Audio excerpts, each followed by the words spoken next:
What up, boys and girls? Good morning, good morning. How are we all doing? How we doing?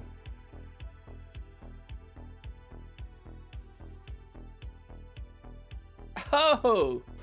Oh! What's up with that haircut? That's better. Just slightly, maybe. Debatable. We'll put it up to a poll. How we doing, boys and girls? Good morning. Look who's back with a new intro screen. We've had that one for a little while. Somebody else that disappeared. But yeah. Welcome in, boys and girls. Loads to talk about today. Loads of good stuff. I like the alpaca hair more, to be honest. To be honest, if I had that head of hair, I would probably keep it myself, yeah. I am not blessed with that level of furriness, so... Sucks to be me, Is that right? your wallet? Or are you just glad to see me? Both, I hope. Yeah, Wild Haddock I'm appears. also back. Morning all. How you doing, my man? Welcome in. Thank you very much. Appreciate it. First time I'm in here before the stream starts then, maybe. Maybe that's the case. Maybe that's it. But yeah, bunch of stuff to talk about today. Everything's popping off. 9.2.7 on the PTR has now been tagged as release candidate, which is interesting considering we were expecting a stress test of this auction house shenanigans. Appears that that's not going to happen. They're just going to throw it out live. For reference, when a patch goes release candidate, it's usually not more than a week, maybe 10 days before that patch goes live, often considerably less. So there's in my eyes, there's a 50-50 chance that the 9.2.7 patch goes live when NA servers go down today. Are they already down? They might already be down. They have a 4-hour maintenance this week, this week. 4-hour maintenance. So we kind of assume that that is obviously season 4 related, but if they're planning on doing shenanigans with the auction house as well, who knows? Pog Essence region wide. Hey, that's thinking. That's thinking. We got some talks to do about Pog Essence as well. That is for sure. Do we have some talks to do about the Pog Essence? The farmers are not out farming. Where's the student crew when we need them? They can be making bank right now. Big servers, it's like 5k Pog Essence again. Big servers are popping off. People need those Legos.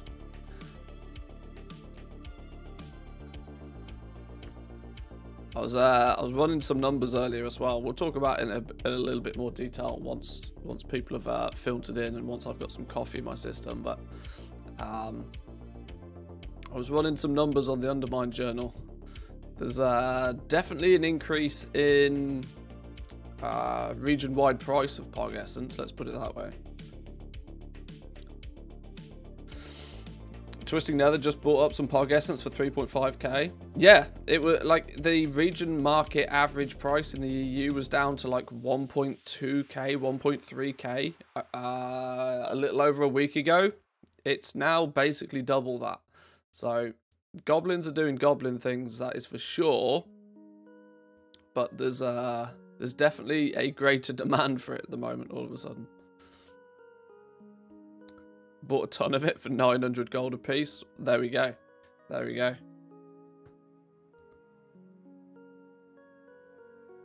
300% DB market on my realm. Not crafting shit at the moment. Yeah, it's probably... obviously, if you do, just be cautious that you're not then shooting yourself in the foot when you sell them, but... Tailoring enchanting on the alpha tomorrow. Cape Man needs to know. There's not many professions we have left, right? Well, there is actually. We're probably only about halfway through the professions when we think about it. What have we seen? We've seen blacksmithing, jewel crafting, alchemy, leatherworking, inscription, cooking if you count cooking, and skinning is the first gathering one. So we've seen 7 of the professions. We've seen 7 of the professions so far. We are missing tailoring, enchanting, engineering, and then herbalism and mining. So we're still missing 5. We're a little over halfway.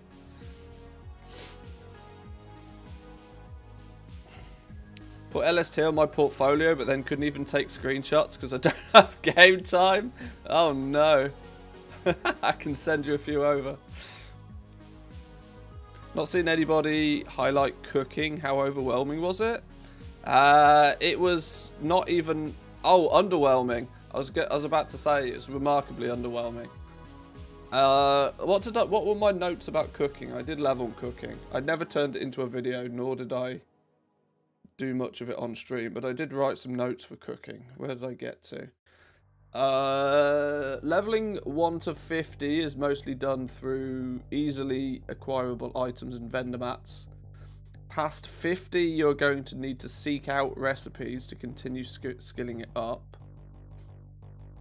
The Ooey Gooey chocolate cake is on a 24-hour cooldown, but it vastly increases the number of servings when used. Ooey Gooey chocolate cake is very Silas Proc styly. Obviously suggest using that on like feasts or something, because it zergs your multi-craft through the roof when you use it.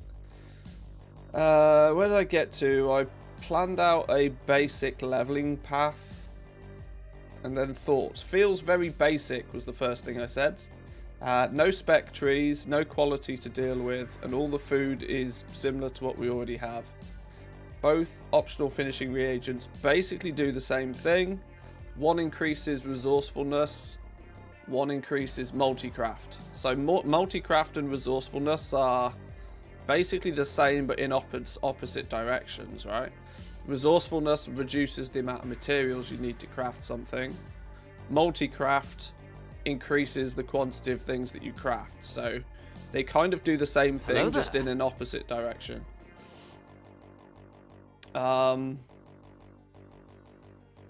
Glad to see that feasts require previous meats to make and not just raw materials. Oh yeah, you've got to cook intermediate cooking stuff. You know, a feast is actually true to its feastly name again. A feast is a multiple smaller cooked items to make a feast. Just thematically makes more sense that way for me. There's also a Yusa's Hearty Stew Feast, which I believe to be a cheaper alternative, as the main feasts are adding secondary stats based on your highest. This one is adding 35 to your lowest secondary stat, but it's much cheaper to make. Feels a bit like it could either be designed to be a cheaper feast, like a casual friendly feast, or it's just a bait. It's just a bait. It's to catch people out because it adds stats to your lowest secondary stat rather than your highest. But yeah, cooking, there was not much to it, to be honest. Really liked the video on YouTube, thanks man. I'm going to assume you're talking about the one we listed yesterday. That's still popping off, actually. That's still doing really well. The algorithm's grabbed hold of that one. It's taking it places. It probably won't continue taking it very far though for too long. But the video's got really good retention rate and a really good click-through rate, which is why it's still going places. But yes, to go into, to touch on yesterday's video, because as I suspected, some people who view it similar to me as a problem, I think understand the severity of the problem. Some people that don't really see it as a problem, equally then at the same time just flat out don't understand it, why it could even be a problem. But yeah.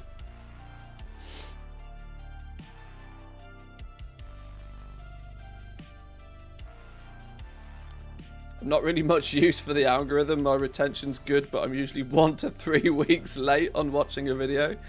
Oh, so you're absolutely not part of the notification club then. So many bind-on pickup items and materials. Yeah. There's place in the game for bind-on pickup stuff. There's definitely a place in the game for it. But when I did some maths, I ran some numbers. I looked at inscription, blacksmithing, and leatherworking. 3 of the big professions that we've been able to test so far. Inscription has 73 new craftable items being added in Dragonflight, of which 33 of those are bind-on pickup.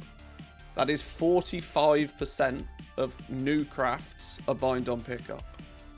Blacksmithing has 75 new recipes or items for you to craft. Now these numbers I did exclude a few like real basic like reagents and stuff that you make, but blacksmithing has 75 new crafts. 42 of those are bind-on pickup. That is a 56% bind-on pickup pattern rate for blacksmithing. Leatherworking, as you can imagine, has slightly more new recipes or new patterns, or whatever you want to call them, because it does leather and mail. There is 96 new crafts for leatherworking, of which 44 of them are bind-on pickup, for a 46% of the new recipes. So every one of those 3 professions, inscription, blacksmithing, leatherworking, greater than 40% of the new recipes are bind-on pickup. Which I think is too much. Too much. There's time and a place for bind-on pickup stuff, but not everywhere. And normally, bind-on pickup is used for one reason, right? Bind-on pickup is used as a tag on an item to restrict its ability to trade it. That's the reason it was put in the game in the very first place, from the word go. It's bound to you. When you pick it up, it's yours. It was designed to prevent you from trading it to other players. In Dragonflight, though, they're not using it to prevent you from trading it to other players. They're using it aggressively to forcibly make you sell that item through the work order system. It's a way for them to guarantee high engagement with a work order system.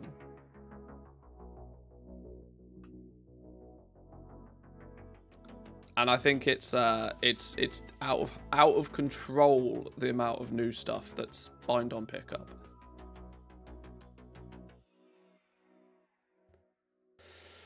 The people who were cheering for the removal of multi-boxes are now mad AF. Why are the pots and flasks so expensive? They're cheering for the region-wide auction house, even though their gold per hour farming is going to be way worse. And I'm sure after a year of Dragonflight releases, we're going to read region-wide auction house was a mistake.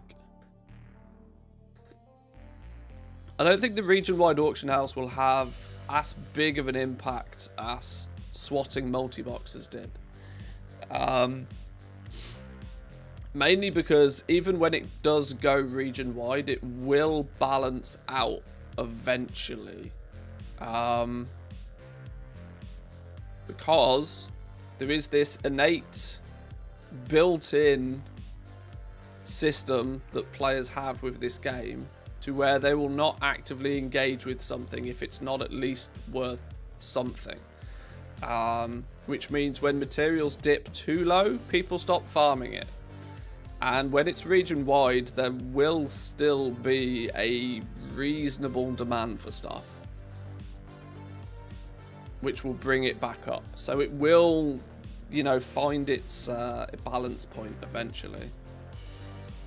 And that's what we've seen in Shadowlands quite a lot. In Shadowlands, we've seen it that just because people can do something doesn't mean they do. Look at the materials. We've had huge periods of time throughout this expansion where farmers could be out there farming. They could be out there making them 50, 60, 70, 80, 100,000 gold an hour if they were to do some farming. But they still weren't, because they were busy doing other things. Just because people can't, and this is a big part of why I'm pushing for herbalism, mining, and skinning to become secondary professions.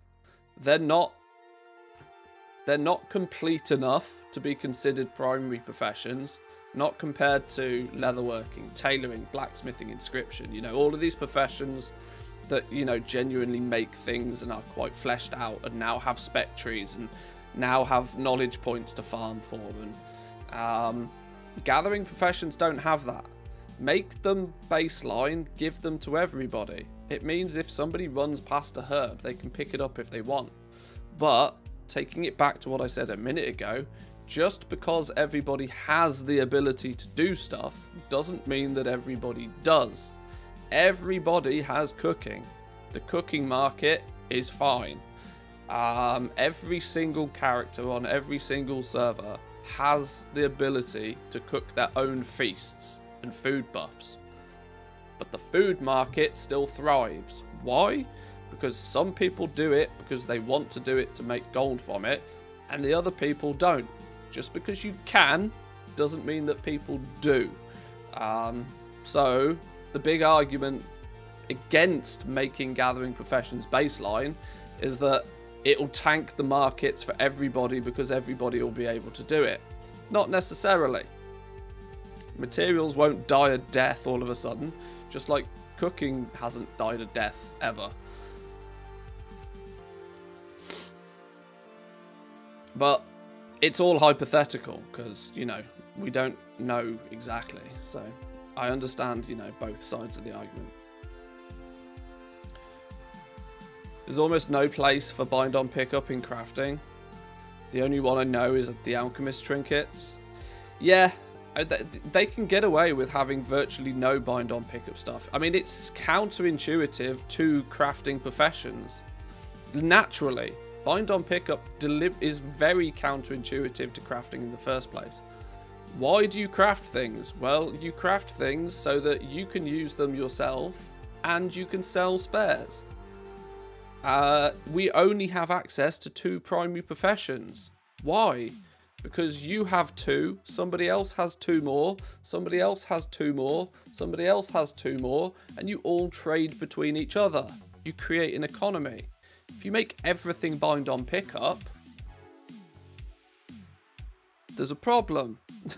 All of a sudden, those trade lines have been cut. Oh no, but we're going to take away your old method of trading, provide you with this new one that's objectively worse. It has certain benefits, but objectively it's worse. And now that's the only one you can use. Can't say I agree with that, Blizzard. Please don't. Please don't. I'm really afraid of what if the engagement in the professions is not what they expect, and next expansion we get a BFA profession copy pasta. This is the thing, right? Making everything bind on pickup forcibly makes people engage with the work order system. Like I said, it's an engagement game, right? It's an engagement game. They got to get the engagement in the work order system good. They got to teach people what it is. They got to show people how it works. And very quickly, a huge percentage of people will play about with the work order system and realize, my God, why can't I just buy this off the auction house? Because when you break it down, the work order system at a quite fundamental level is the bid system that we already have in the auction house, but worse. Right? We already have the ability. So let's look at it. The auction house is instant. You buy something, it's in your mailbox, it's yours. You know exactly what you're buying, you know exactly how much it costs. You buy something off the auction house, it's instant. Work orders, you have to place an order. Is somebody going to fill that order? How long is it going to take for that order to fill? Sure, you get to customize it and you get to tip however much you think is worthwhile. But there's no guarantees that you get that item or how long it will take for you to get that item. So that's basically the bid system that we already have. You can go to the auction house, you can find a thing. You can find a thing that you want in most cases. Let me find something where you can actually do, you can find a thing that you want and you can bid on it. Bidding is a way to get it cheaper, but just like work orders, there's no guarantee you will actually get it because somebody could buy it out or somebody could bid more than you. But at the very least, after a certain amount of time, if you are the highest bidder, you will win it, you will get it. There's a sense of guaranteed sale there. The work orders is even worse than bids because there's still, when you put an order in, no guarantee it's going to get filled, nor do you know how long it's going to take. So when the only system you're able to engage with for more than 40% of new crafted items is a system that's arguably worse as an end user experience than a system we already have, that's not good. How can anybody see that as a good thing? There are, like I said, there are benefits to the work order system though. That customization of the item that you want is going to be paramount. That's going to be really powerful in very strict, very niche areas of the market. Your very top-end crafted gear, somebody who is crafting a mythic raid level piece of gear is probably going to want to say, right, I want this secondary stat and this secondary stat on it, and I want this perk, this bonus on it as well. The work order system works really well for that. Really, really well. But Alvin the Anvil, does a companion pet really need to have to be put on the work order system? No! Put it on the auction house. Don't make that shit bind on pickup. What are you doing, Blizzard? Ugh. But like I said, it feels like they're forcibly trying to get people to engage with the work order system. Whether it's good or whether it's bad. They're forcibly wanting people to engage with it so that they can, say, oh, many people used it. It was a success. Even though the system we currently have is arguably better with less limitations for most things. Neither the auction house nor the work order system is perfect in every scenario, but they both have their strengths, and so they both need to be an available option.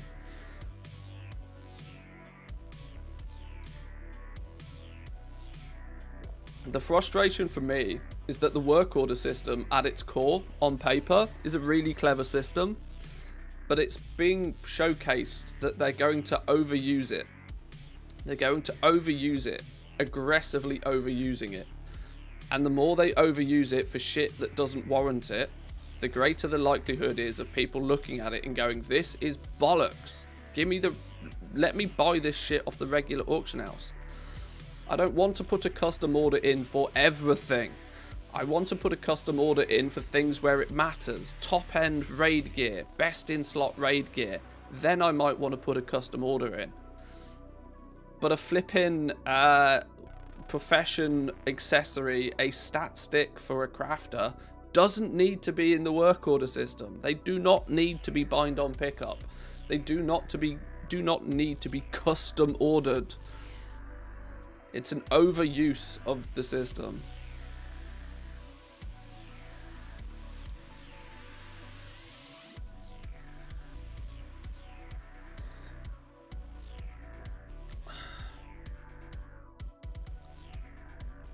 If much of the endgame gear will be cheaper thanks to work orders, is Blizzard implicitly giving up on earnings through tokens? No. No, they're just appeasing a certain category of players. There's no way the token's going anywhere.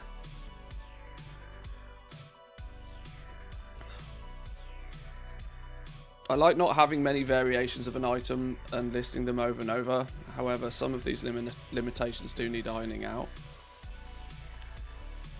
Well, this is it. With all of the optional reagents and finishing reagents and quality of materials and quality of crafted items, there is going to be a multitude of variations of every single item.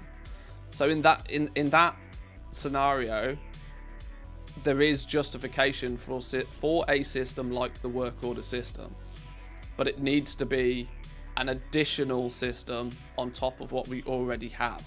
The auction house is the smoother, easier, better end user experience for 95% of transactions.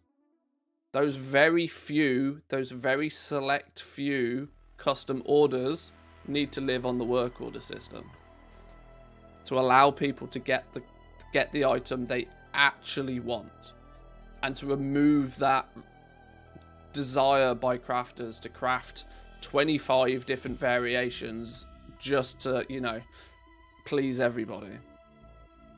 So the work order system has its place, but they're aggressively overusing it, is my opinion. Now, I can't remember for the life of me if I've done anything on this realm or if I've just been chatting.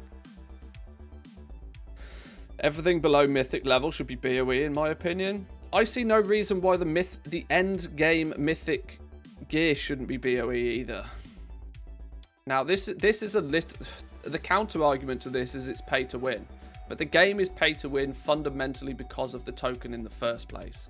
Not doing things in the game because it provides a pay to win avenue, I don't think is justified. If you want to kill pay to win, take the pay to win system out, which is the token.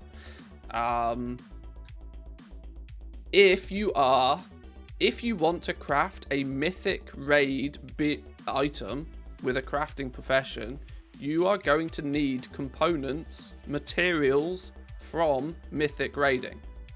That means the only, you know, there has to be some engagement in that level of content for that item to be created. Either somebody gets the mythic quality crafting materials, they craft a piece of gear, they equip it themselves, or maybe they've already done that. Maybe they've got mythic raiding on farm now. Here's a crazy idea. Give mythic raiders, instead of having to boost people, the ability to keep continuously gaining these materials week over week and allow them to turn them into mythic BOEs that other people can then buy on the auction house. If people want to farm gold and then spend them on mythic BOEs that are crafted by the raiders, so be it. Sure, you can probably very quickly turn up with a huge stack of cash and gear your character out up to a mythic level quality. Pay to win is already in the game. Side skirting the actual core system, it just seems dumb. Like, if Blizzard want to get rid of pay to win and they want to side skirt round things to make the game not so pay to win, take the token out. Take the actual cause of pay to win out, the token. I think the work order system's fine for all the items we need only a few of. High level gear, tools are good work order targets in my eyes. Even a pet I can see, but consumables and such need not be on the work order system.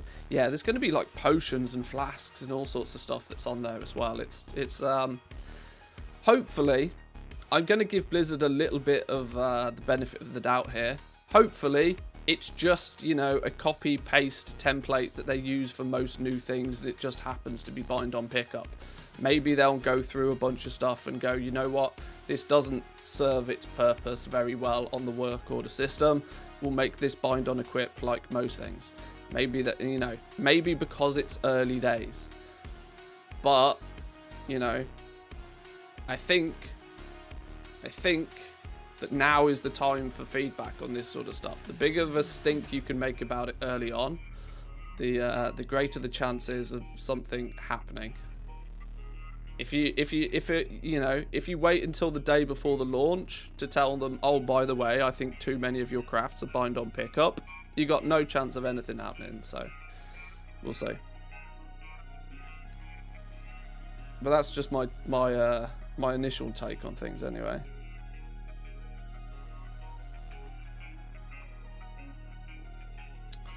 On realms with a small mythic raiding scene, it's going to be a pretty dull experience. It depends. They might make. We don't know how they're gonna. We don't know how they're gonna source these materials. It may be that most people have access to the materials that are needed to make normal raiding gear. If you're raiding normal, you'll periodically get heroic raid materials.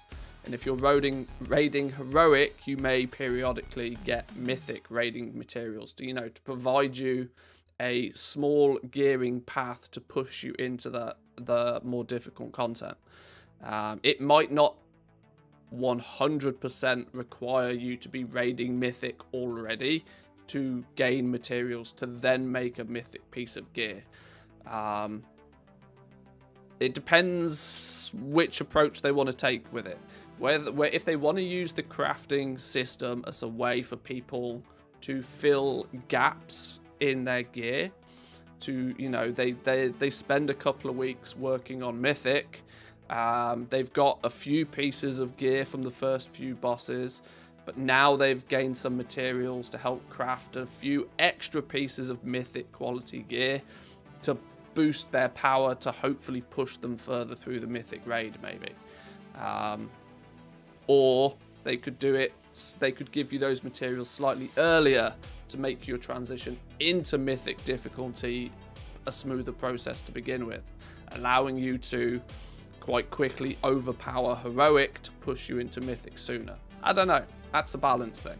We'll see how that plays out.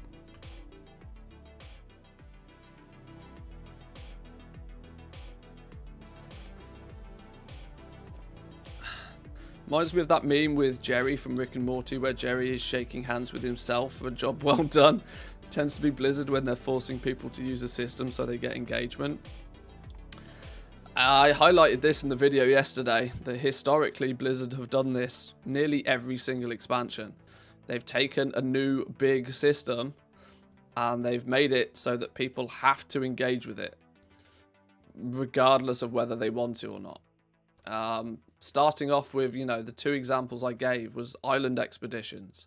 The best way to grind out neck levels was to continuously do island expeditions over and over and over again. That became the meta way of leveling up your Azerite neck. So people did it for 12 hours a day, and it killed island expeditions for many, many people. They then repeated the same process again with Torghast. Here's a wonderful little mini-game, a side adventure for you to do. Torghast was very well received on the beta because it was just silly, just, fun. Surprise, surprise. Just ridiculously fun and silly. But no, they attach player power to it, force everybody to do it, and ultimately kill the system. Because enough people felt forced into doing something they didn't want to do, shouted about it, created a precedent that Torghast wasn't fun, and negativity on that level of scale can easily sway people's opinions on things. The work orders as a confined system might go region-wide fairly quickly. See, there's a problem there. There's a problem if they do make work orders region-wide. It goes directly against the mentality that they were trying to create with the work orders in the first place. There's because there's an argument there's a very strong argument for them doing that, and there's also a very strong argument against them doing that. And both of those arguments came from Blizzard themselves. They wanted the work order system to create more of a community feeling. You're going to hunt down that top blacksmith on your realm. That blacksmith on your realm that does his knowledge daily cooldowns every day regardless is specialized in making weapons, And when you need a new weapon, you go to that one guy. That doesn't really... Now, I know, I'm going to be honest, I think that that's very wishful thinking on Blizzard's part in the first place, to imagine that they can craft that sort of, that sort of situation. But either way, it's, even if they are able to achieve that, then making the work orders region-wide means that, oh, well, it doesn't matter anymore. I don't need to find that guy on my realm that's really good at doing this, because there's 100 people who can fill this order as soon as I list it region-wide anyway. So it's an odd one. It's an odd one.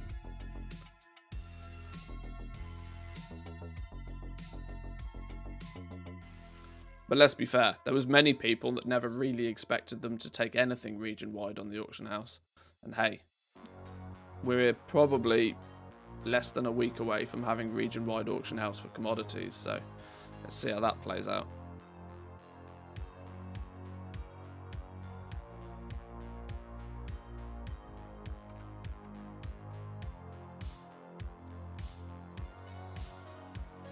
Just got the achievement for 10,000 world quests. Not sure if I should be happy or sad about this.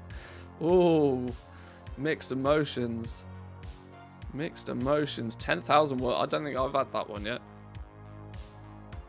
But yeah, that's a lot of world quests. Break that down to a daily average.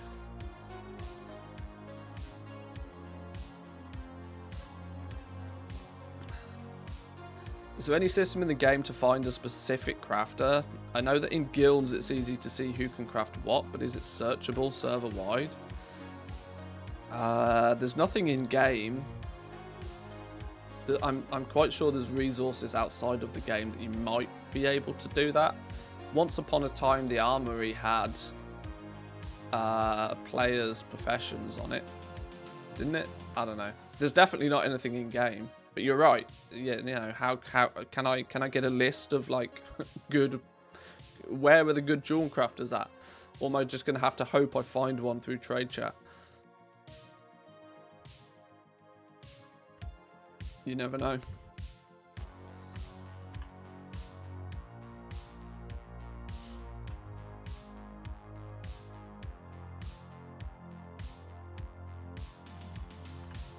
Did I not do a thing? Did I do a thing and then not do a thing?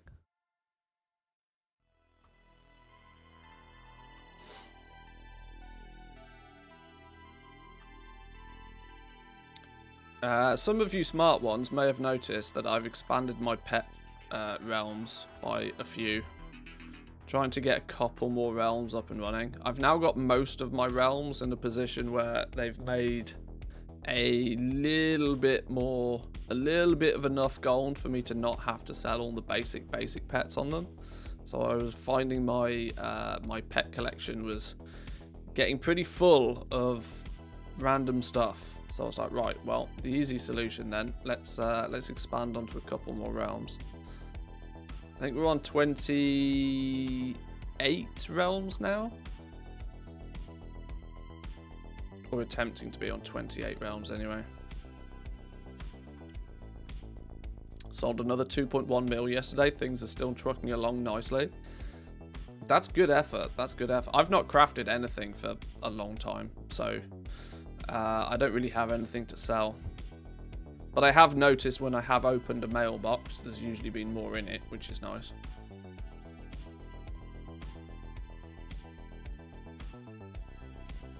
Can't wait for the region-wide. Pog Essence is up at 25k on my small little realm. If it's up at 25k, I mean, just spend 3 hours farming up like 10 to 15 Pog Essence and just list it and just hope. You only need 1 or 2 Hail Mary sales at that price to make an entire hour's worth of effort. Really worth it. Like, really worth it. There's basically nothing in the game right now that's going to get you more than about 20k, 25k an hour. Just honestly, just hit and hope level prices with that.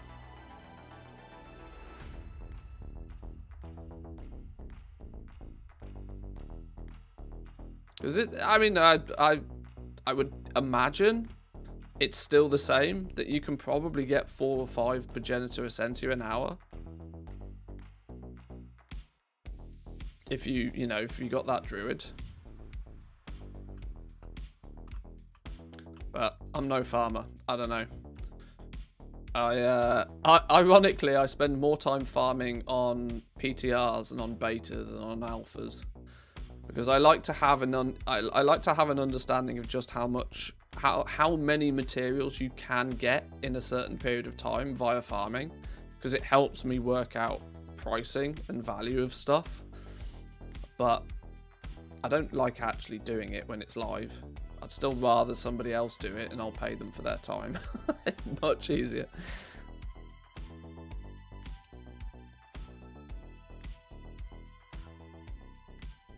Samadan's blog post later.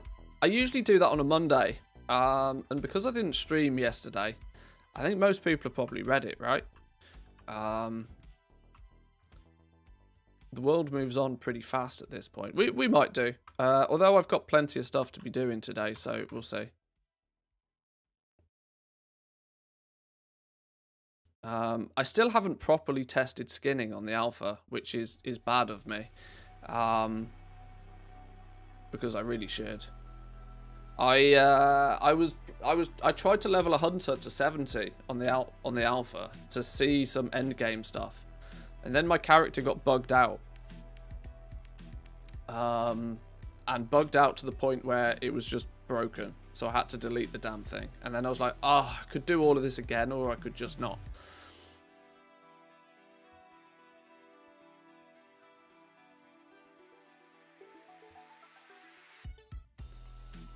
Druid needs the resources for the console to be fully efficient. I've completed the console on 2 characters. I mean, there's only a handful of points you need in that thing. Kill a couple of rares, you're off to the races. There's not. You don't have to go too deep into the console trees. You certainly don't need to complete it.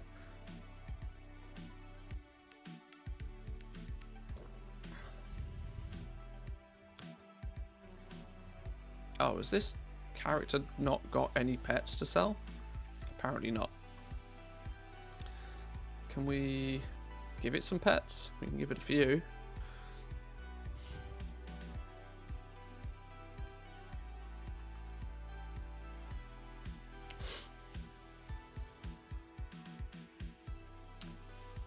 Do the 9.2 skinning changes continue into Dragonflight? Because we know how that ended up.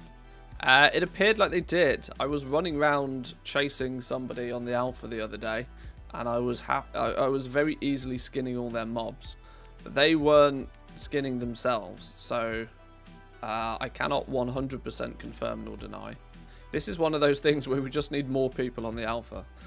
We need a whole bunch of people to jump on the alpha, get a group together and just go and, you know, try and mass skin.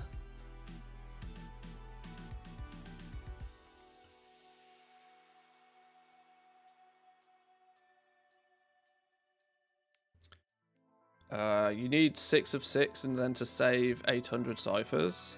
Oh, there we go. There's your answer.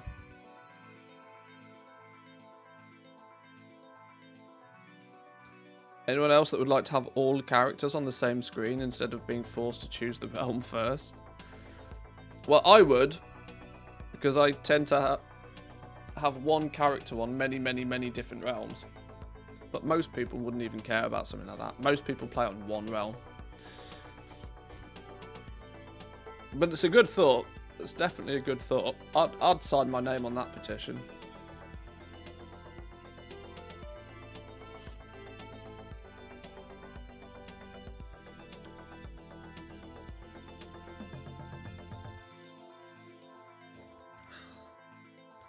Come on, game.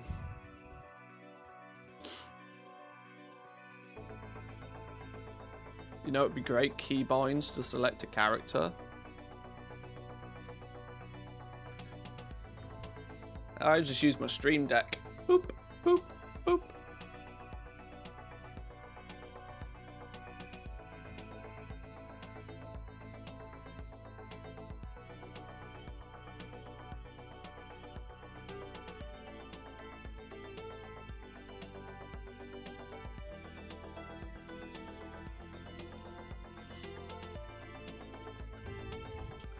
I know doing cancel scans on pets is arguably bad practice,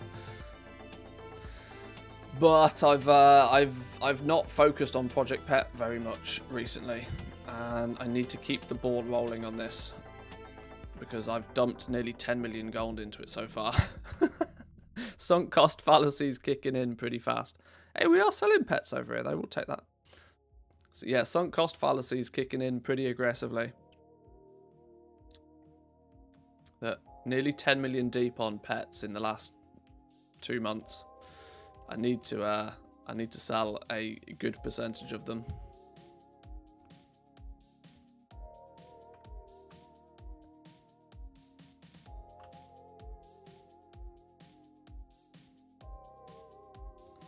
I love the bait and lure stuff they put in skinning. Gonna combine it with fishing for sure. Do you recommend some old world stuff to get now before Dragonflight drops? Maybe besides Legion Fishing Artifact?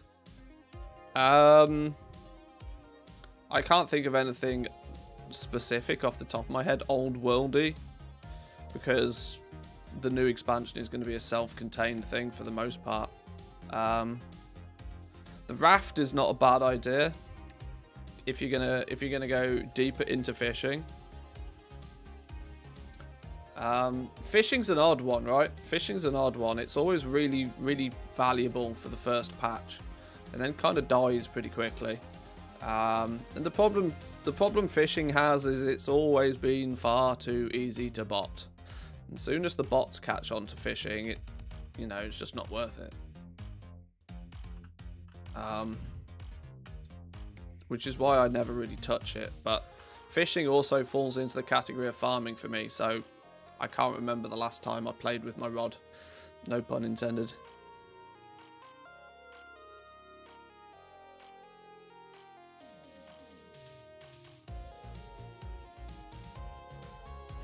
Obviously a proper fishing transmog. Get yourself a full-on sailor suit. How much have I made back with Project Pet? I don't know. I think I've sold about 4 or 5 million gold worth of pets. So I'm still in the hole big time, but proof is in the pudding that it is working. It is working. I'll make profit as soon as I stop buying stuff. Is the age-old trick to gold making. But for as long as there's cheap stuff to buy, I'll buy it. And the profit I make on the stuff I'm selling is covering the cost of the things that I'm not selling. Slowly but surely. So, eventually, it'll be profitable. There's no problems there.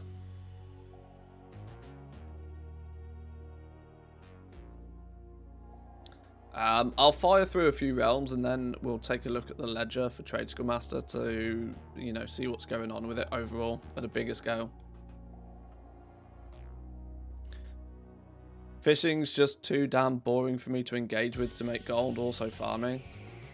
Some people find it relaxing. Some people throw up Netflix and they do it, whilst listening to Netflix or Spotify or something in the background. I don't know. Maybe my brain just doesn't do things like that. I've never done well with done well with grinding repeated tasks. Those people are called psychopaths. You said it, not me. We got a bit of gold on this character now. We must have sold something. That gives me reason to buy some bags. Let's get some bags on this fella. Wow, can we get some bags that aren't super expensive? Do I go 30 slot bag? We'll just go 30 slot bags, won't we? 1, 2, 3, and 4. There goes all my gold.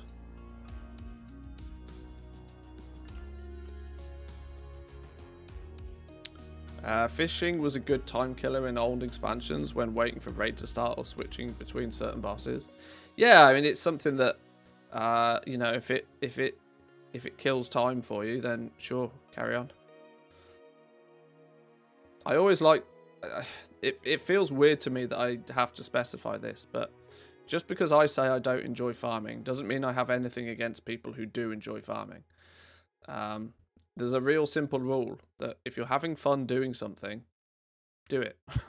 Like, you don't need any other reason when playing a video game to do something other than if you're having fun. If you're having fun, you carry on, you do you. Nothing against that whatsoever. In some cases, I envy you because you can find enjoyment in something that I find tedious and boring. I've got nothing against people who do it, and not to mention, if there wasn't people out there farming materials, I wouldn't be able to buy them off the auction house to do my crafting with, so it's a symbiotic relationship. It's just not for me personally.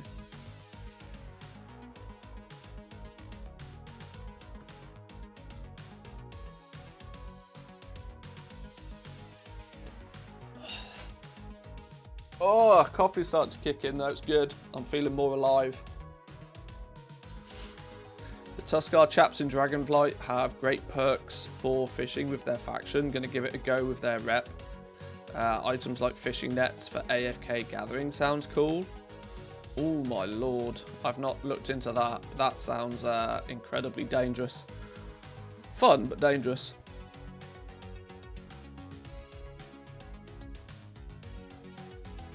Kind of weird I spent hours and hours grinding to get a mount, a title or some other random shit, but farming for gold? Hell no. Yeah.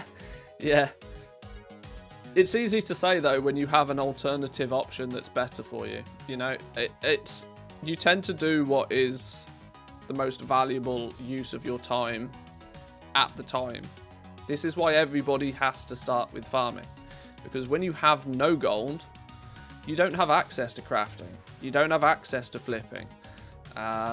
You need a sizable chunk of change to even engage in those activities. You can't level up your professions unless you have a bunch of materials or a bunch of gold to buy said materials. So you kind of have to step on one stone. You have to go through the paces, which means ultimately everybody has to do some farming to get going, unless they just buy a token or two. There's always that's an option, but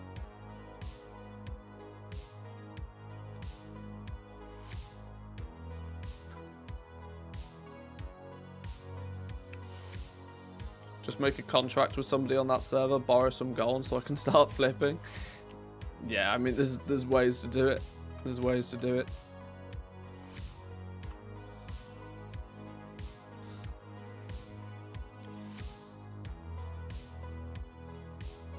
See, I'm hoping that Project Pet will really actually kick into gear. And there's one sizable problem with selling pets across multiple realms, is that what you ultimately end up doing is liquidating all of your gold off the big servers, because it's the big servers where you end up spending most on the pets, because that's where they're all cheap.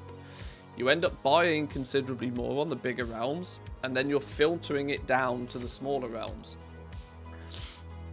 Historically, the problem with this is you start to run out of money on the big realms, and all of your gold is then filtered out onto low pop servers, where you then find it considerably more difficult to buy pets cheap.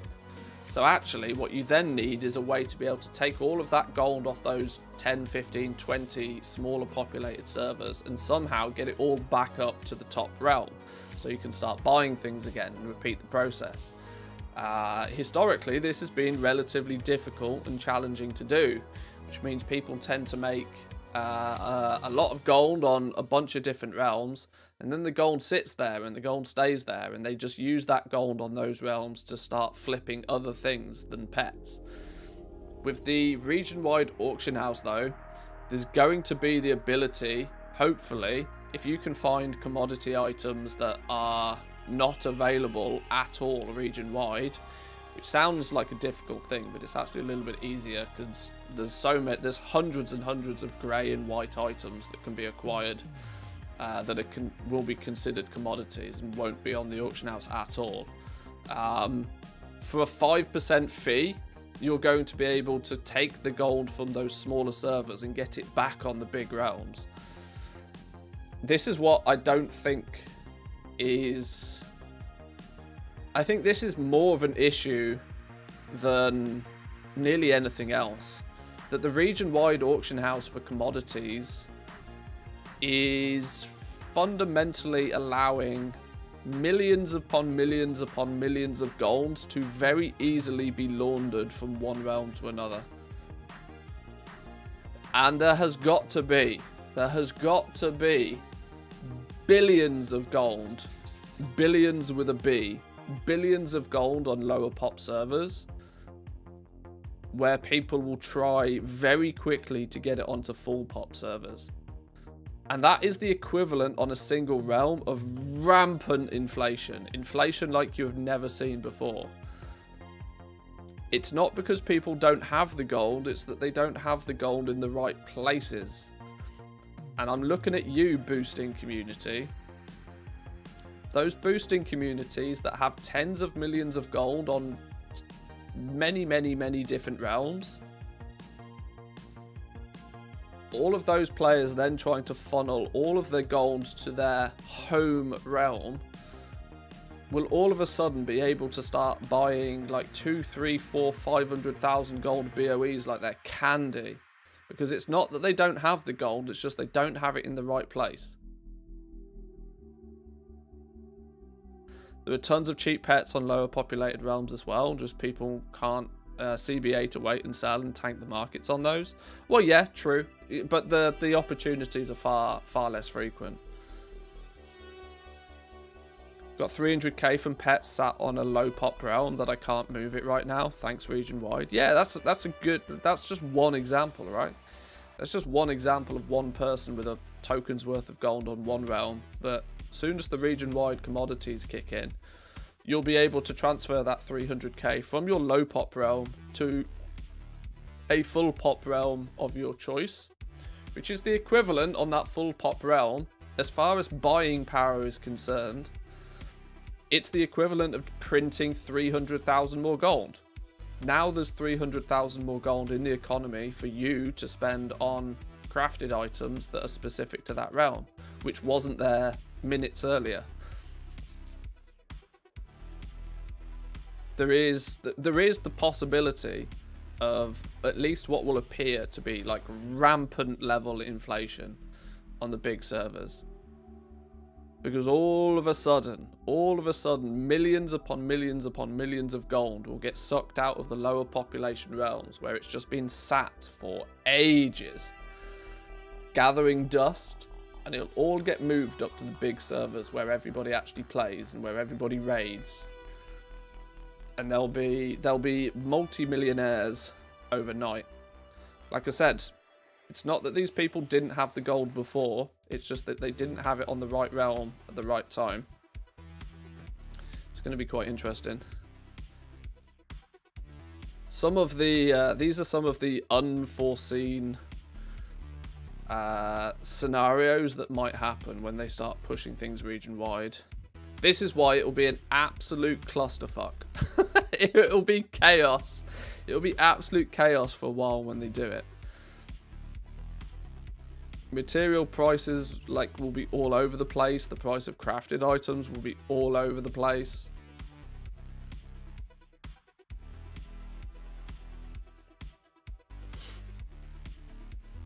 This is why I think it's really important that they get it done well before Dragonflight.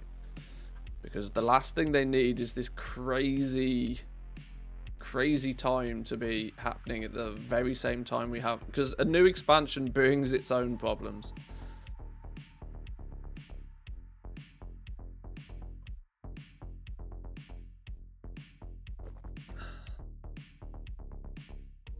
Having a hard time understanding how you'll be able to transfer gold easier between realms. If you could explain that to me, I'd appreciate it. I've got gold on low pop servers gathering dust. There are many white and grey items in the game that are considered commodities, which under 99.9% of the time have no place on the auction house because they're not of any value to anybody. All you are going to need to do is find one of these on your high pop server, where on the server that you're trying to move gold to, you need to find one of these items and list it for an outrageous amount of gold.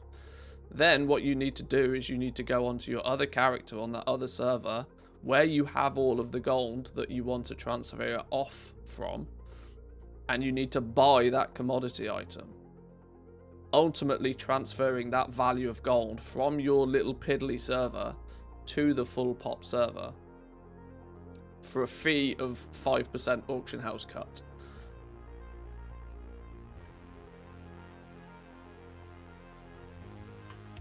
So yeah, it's for a 5% fee, you'll be able to transfer gold around.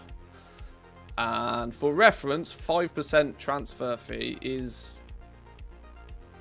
10 to 15% less than even what places like the WoW Market Discord offer as like gold transfer services. Most gold transfer services are between 15 to 25% fee. You know, if you want,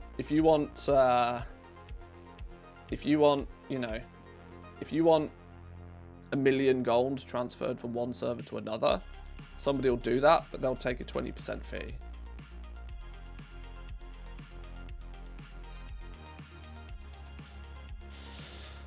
What feedback have you seen on the latest YouTube video about work orders being the only crafting solution? Really mixed, really mixed. I mean, there's not that many comments on the video. But yeah, generally really mixed. People that see the problem and people that see and understand the problem tend to also understand why it's a problem. But there's just as many people that seem to not understand why it even is a problem in the first place. And these will be the same people who won't feel that it's a problem until they try engaging with the work order system. Don't get their orders filled, don't know why they don't get their orders filled, and then they start deeming it a shit system and don't understand why.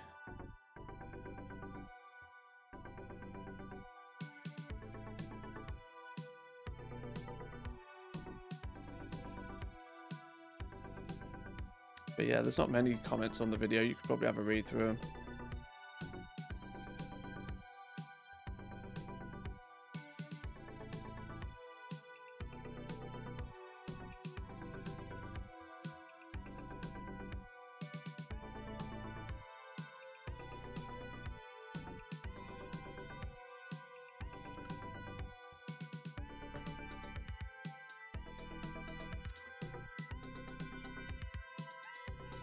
Do I hear music? We do have tunes on in the background, yeah. I'm just pissing about on the auction house at the moment, relisting pets while I drink some coffee, so we've got some tunes on.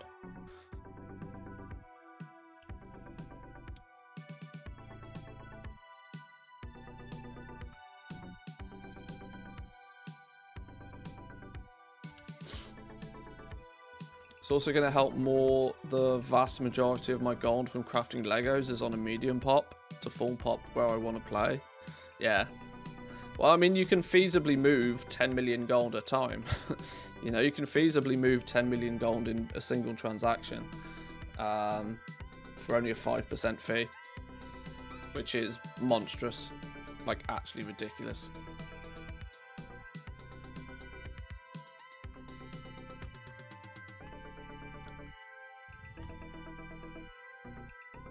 Ooh, a red tiny carp for 26k. Go on then.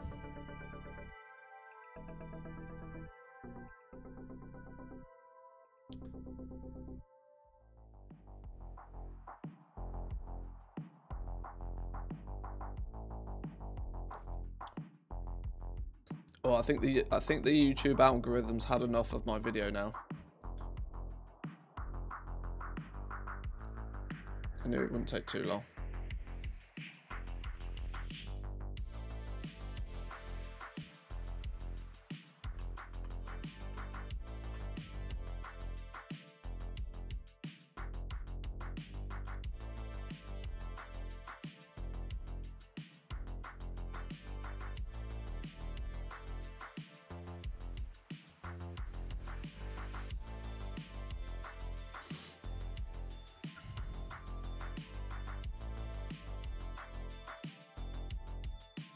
Are you praying to the YouTube gods every time you post a video? Well, luckily, I've been on YouTube for long enough. I know how the system works. Or at least I have a very good understanding of how the system works. So there's no praying needed. There's no praying needed. I can the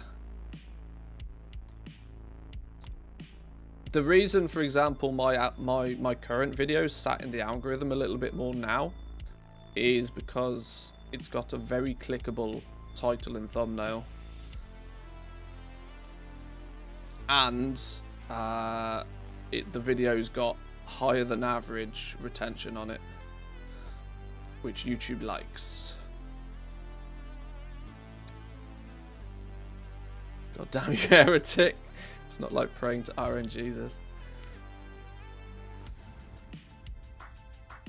For most people, praying to the YouTube gods is even more ridiculous than praying to RNGesus. At least RNGesus is based on probability. The YouTube algorithm is often a mystery.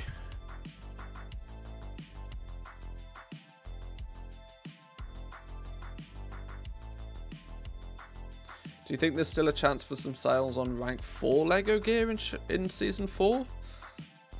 Wondering if these items will be relevant in the future for leveling, for example? Seriously doubt it. Seriously doubt it, because let's not forget the base items still need Soul Ash, Soul Cinders, Cosmic Flux, all of this sort of jazz.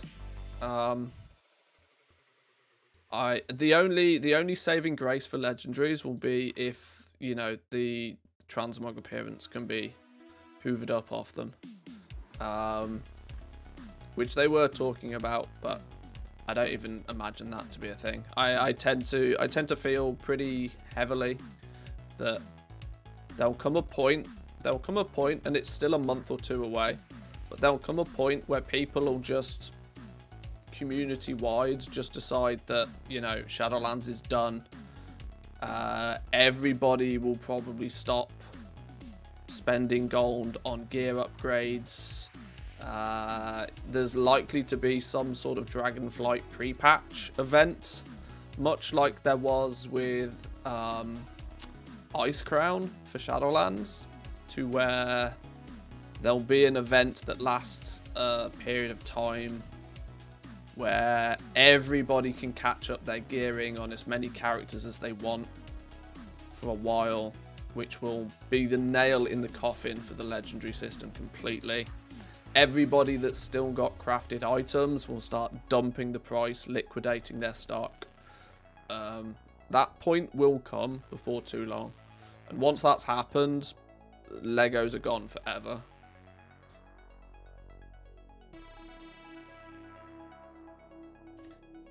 Years ago, somebody bet me that I couldn't get 5,000 views, so I took the bet, made a clickbait video, got like 200k views or so now. Yeah. A good title and a good thumbnail will get you far.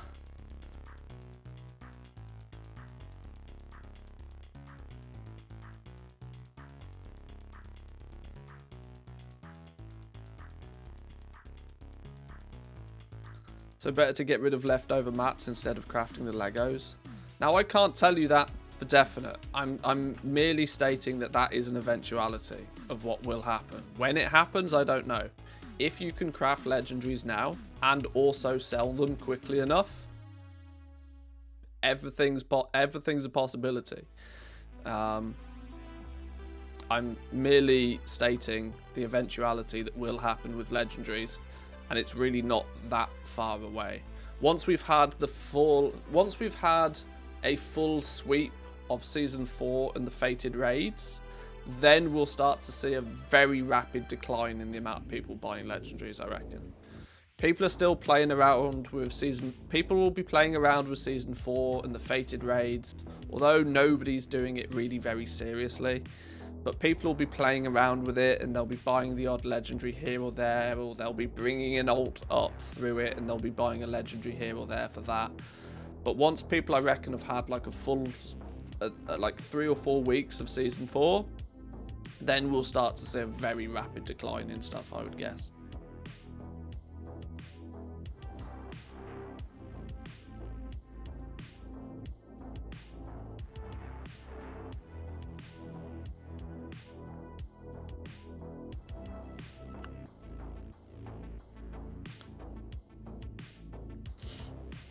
Don't Give Up had a million weekend in sales with about 40% profit.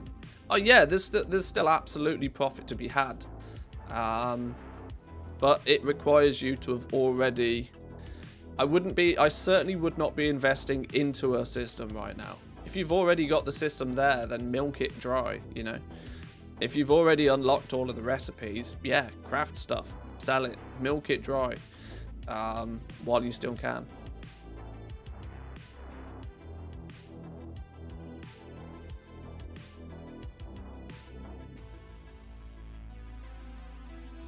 Wow, economics gone wrong, gone sexual. I don't think there's any videos with the word economics in that end up with millions of views. Let's put it that way.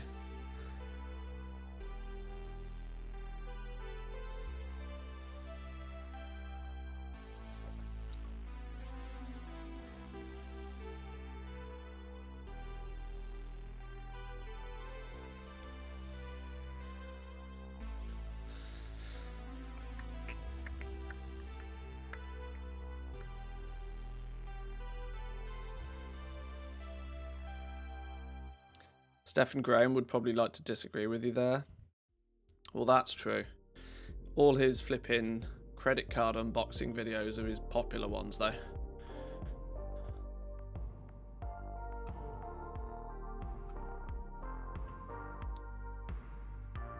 That guy makes so much money off YouTube. It is disgusting. Actually ridiculous, the money he makes on YouTube. Like, actually bonkers level crazy. You know how most people who dabble in YouTube and have seen YouTube from a few different, like, you know, maybe people have posted some, you know, they've done reasonably well off a couple of gaming videos or something. Gaming videos you could expect to, I don't know, if you get 1,000 views, if you get 1,000 views on a gaming video and you make $4 off it, you've done really well. Like, really well. Most gaming videos, like $1 to $2 for every 1,000 views. Stephen Graham, with his, you know, finance-based videos, he gets 1,000 views on a video. He's making probably upwards of $35.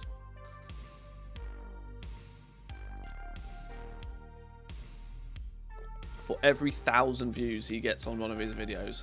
And he's getting hundreds of thousands, often into the millions on some of his videos. He is making bank. It's outrageous.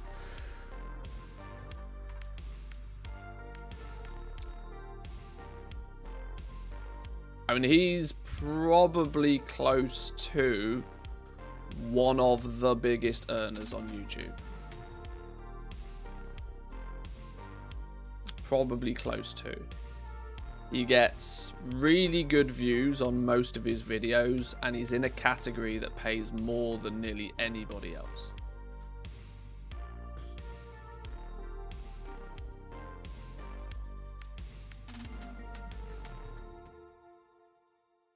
Sure, you might see, you know, you might see PewDiePie's and KSI's and Mr. Beast. Well, Mr. Beast is in a league of his own, but you'll see, you know, people get a couple of million views on a video. They might make 5 to 10k off a couple of million views. Stephen Graham gets 1 million views on a video. He's making like $20,000-$30,000 more. It's actually bonkers. It's like disgusting level crazy. Is why you get so many fake finance gurus on YouTube, because if you can fake it, you can make it. It's pretty batshit crazy, to be honest.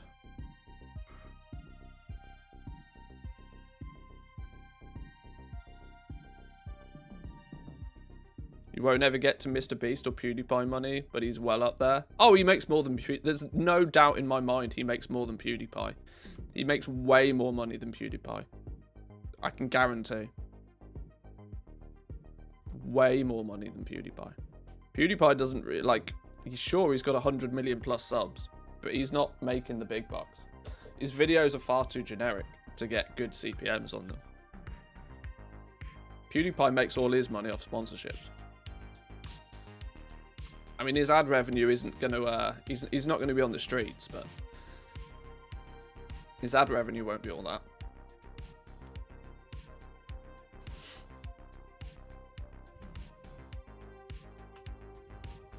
He's probably on a Linus Tech Tips level, I would guess, money-wise.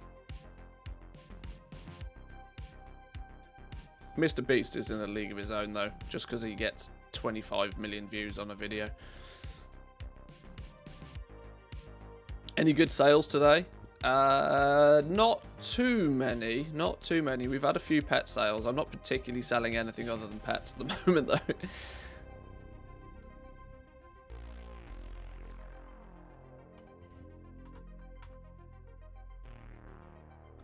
Isn't Linus a company of like 80 people or something, though? Well, yeah. Yeah. Obviously, Linus diversifies his income pretty aggressively as well. So ad revenue is only a fraction of what a channel like Linus Tech Tips makes. He's done videos in the past, actually, where they break down where they make their money. Merch is a surprisingly high percentage. Obviously, sponsorships is a huge part of it. The ad revenue is a fraction.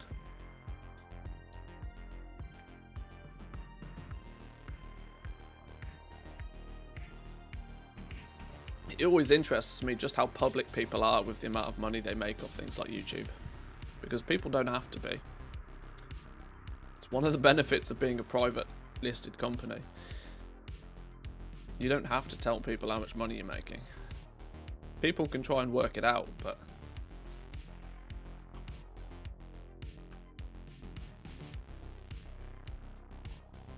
Manthy merch when? I've never really been a big fan of merch, nor do I equally think that I have anywhere near enough of a viewership to warrant spewing merch on people. I mean, I don't even press the ad button on Twitch, for Christ's sake. I don't think I'm in a position to be selling merch.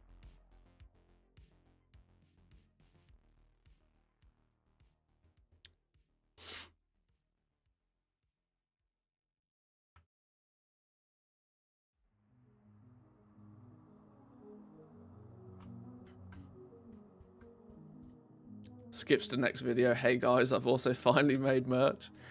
Nah, I don't think it's... I'm going to be honest, I don't think merch would really ever be an avenue of monetization that I'd even go down. Merch is one of those things where you have to be doing it at scale. It's just not worth, you know. If I sell a t-shirt for 15 bucks, you spend 15 bucks, you get a t-shirt, I get like $3. It just doesn't make sense.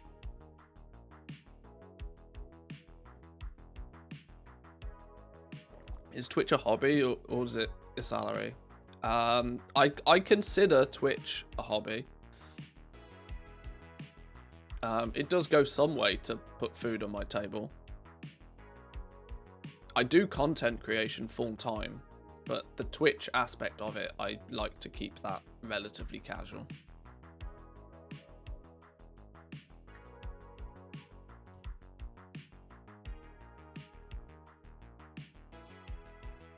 Ask 25 bucks for the t-shirt, keep 13. Well, that's more favourable. That's more favourable of a cut. But at the very same time, I'd feel awkward for charging somebody 25 bucks for a t-shirt. Is that your wallet? Or are you just glad to see me? Both, I hope. Found this under the sofa. I think it's yours. Cheers, woo. Appreciate it. 11 months. Nearly an anniversary. Manthius making most from ASMR? Hell no. Have you heard my voice? My nasal, scratchy voice? I don't think I'm all that great for ASMR, to be honest. I don't exactly have that Morgan Freeman voice, do I? Let's be honest.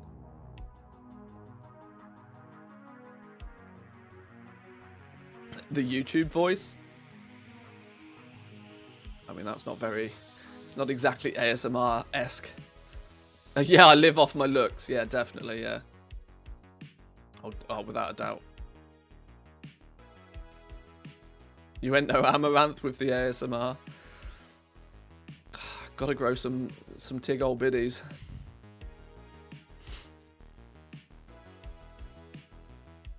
I think I had 4 months on the old YouTube sub, I think back. Oh, okay. Okay. So more than the year. GG. Appreciate it.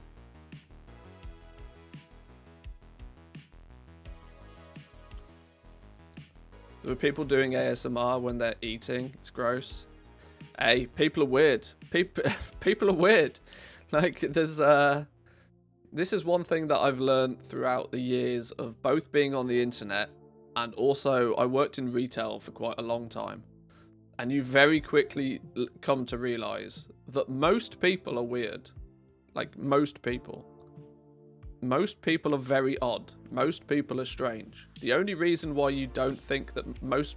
You know, the only reason that you don't think most people are strange is because people choose not to surround themselves with strange people. You tend to think that your friends and your family are relatively normal. But that's because you know them on a deeper level. Most people are weird. there's no beating around that bush. Most people think that most other people are weird. And the internet will teach you that very quickly.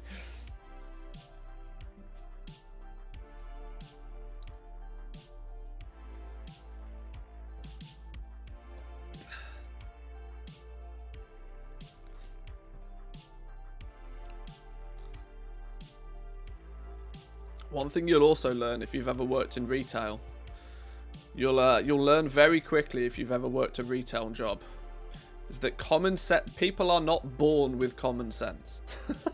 Common sense needs to be something that is, you know, learnt, and some people never learn it. The sheer lack of common sense baffles me. People will just do dumb shit without even realizing they're doing dumb shit.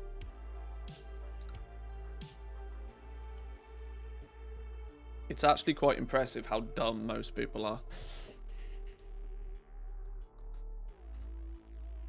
But let's not forget, you know, 50% of the world. How many people is in the world now? It was what, like 7 billion people? 6 billion people? Over 3 billion people are below average in intelligence. That just... If you think how smart the average person is, half of the entire world is dumber than that person. It's just an interesting thought game, I suppose.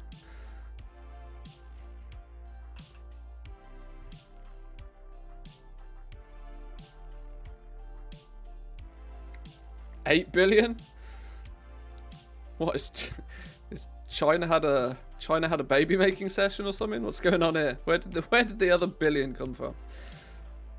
Most of them are in LFR. Oh no. Oh no. 40k Andes in LFR. Terrible.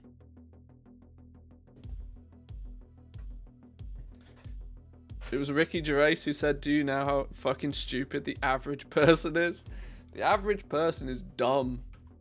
And 50% of people are more dumb than that. We need a new Rona. Oh, that's a hot take. I can't imagine there's many people that would agree with that take, but sure. 3 billion stupid people all in LFR. Blizzard love that. Can you imagine the sub numbers that month? Wow.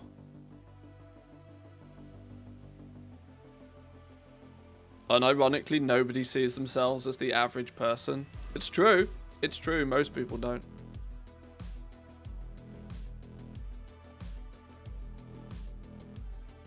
It's actually almost 8 billion indeed. Are we really that close to 8 billion people nowadays? Damn. Isn't there some sort of thing where we're generationally, it's unfeasible for us to much get past 10 or 11 billion people?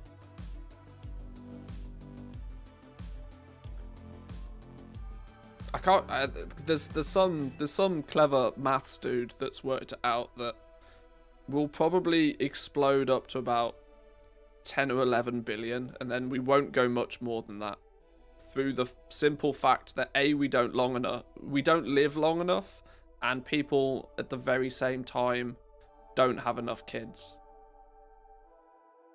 You can't piss out enough babies at a quick enough rate to cap out much more than about 11 billion people, I think.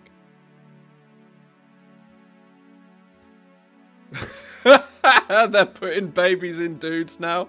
The growth could double from here on out. Oh, Lord. I love how you phrase that. They're putting babies in dudes now. Ah, that tickled me.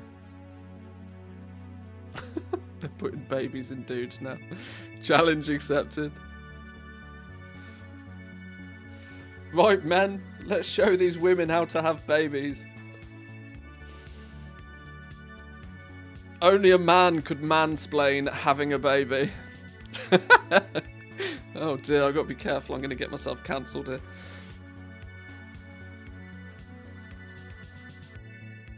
If you saw the hospital intake from people who gargled with chlorine in America to avoid getting coronavirus, one could perhaps argue that the regular Rona would do the trick. Maybe. Oh, people do. See? Goes to show. Most people are dumb as two short planks.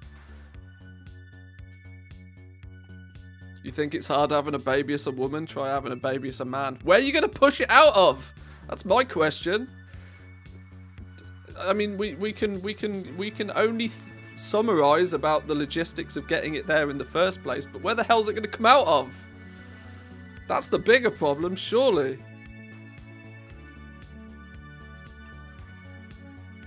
I ain't having the end of my dick blown off by having a baby. See you later. No chance. Not today. Butt baby. Belly button. I don't think your belly button's a hole, last time I checked.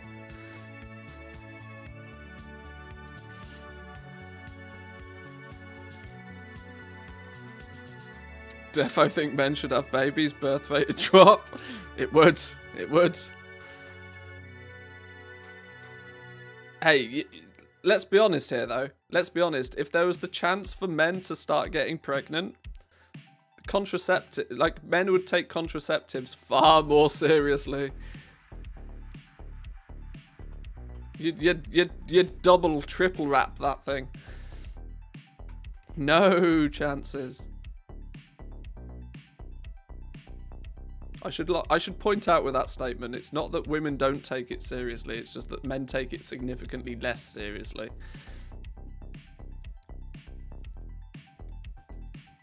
But if there's the chance of having your dick blown off by having a baby, I think guys would take it a little bit more seriously.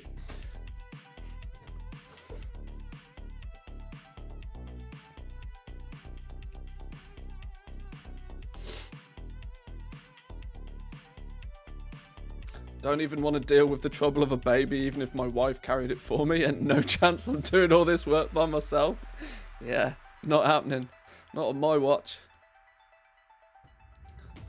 Okay, I got to be careful. This conversation is borderline going to get me cancelled if I'm not careful. This is the downside of streaming. If you stream for long enough, you're going to do or say something controversial enough that you're going to get cancelled. It's an inevitability. It's just waiting for it to happen. Because as in most cases, context matters. But as we've also discussed, most people are dumb.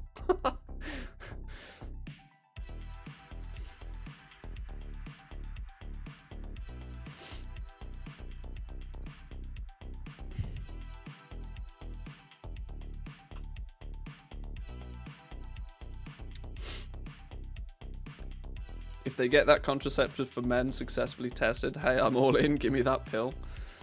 It's not about having the pill, it's remember to take the damn thing.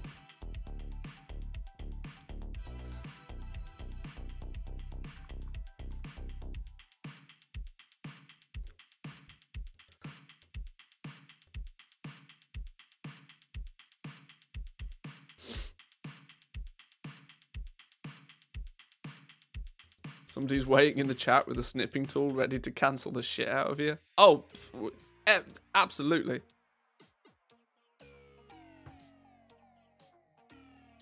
It's a dangerous game, this streaming business. People wonder why people like XQC get banned every 30 days. It's because they spend 160 hours a month live. You're going to do and say something stupid just by the law of averages. There's already a contraceptive injection for men that can take it every 6 months. It's proven to have no side effects, but hardly anybody knows about it. I didn't know about it.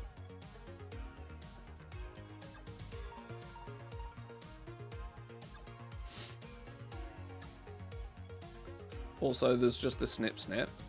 Well, the snip snip is a little bit more, you know, of a permanent decision. It's not really kind of one of those things that's easily reversible.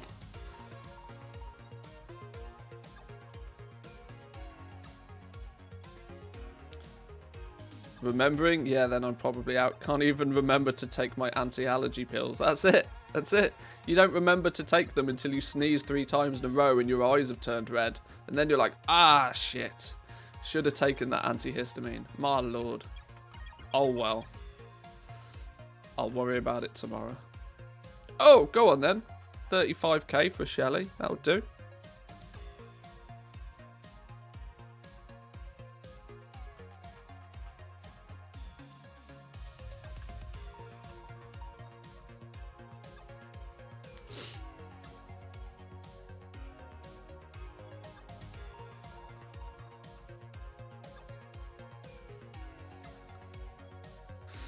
There's people on Twitch who think they're deer living in a forest. Like I said, 50% of the world is done.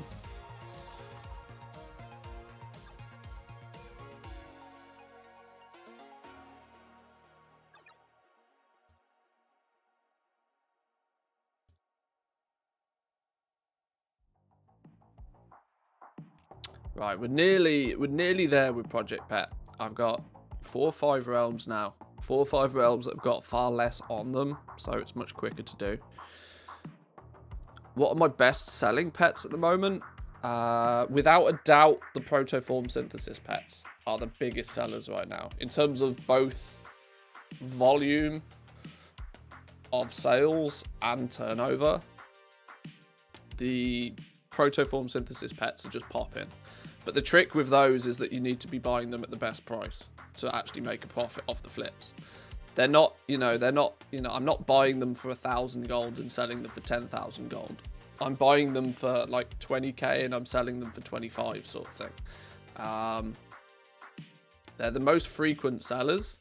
They have generated the most turnover, but they're probably not, on a per sale basis, the most profitable. But as I always try and explain to people, turnover is king. If you focus on just selling more and selling it faster, you'll naturally make more profit in the long term.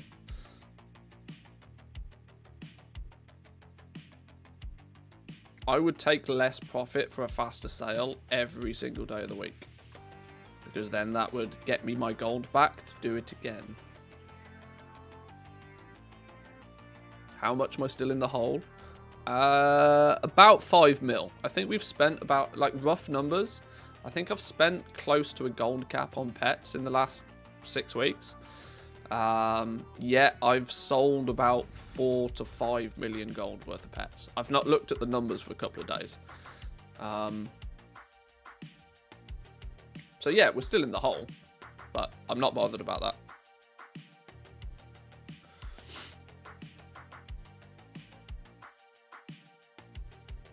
The big thing for me is that the things that we are selling, we're getting a reasonable enough profit on to, in the long term, cover the cost of all the stuff we're not selling quite so fast. So it'll balance itself out eventually. And I'm kind of lucky that I won't just, I'm not too, this whole process, it sounds like I'm playing with big numbers. But the entire time, if I spend 10 million gold on the pets and never sell another pet ever again, I'm not bothered. I'm not spending gold that I'm not willing to lose, if that makes sense. I'm just lucky that I can do it on a bit more of a bigger scale than a lot of people can. I'm waiting for the student video in 1 year about farming Genesis motes. I'm sure he's got a few videos out about farming Genesis motes already, I would guess. If he hasn't, I'm surprised. But student plays the YouTube game, so you can, you know, you don't know what's in the video until you're already watching it most of the time. Which equally then means that his content lives and dies very quickly. If you were to have a sneak peek at Student's analytics, you would probably find there's not many videos that get many views after about 48 hours of him posting them.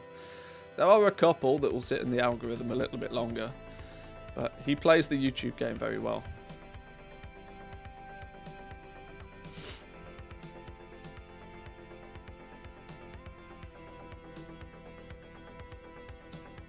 Which is why he gets the ability to make a video about farming Primal Fire 3 times a year and nobody notices. He's very clever with it.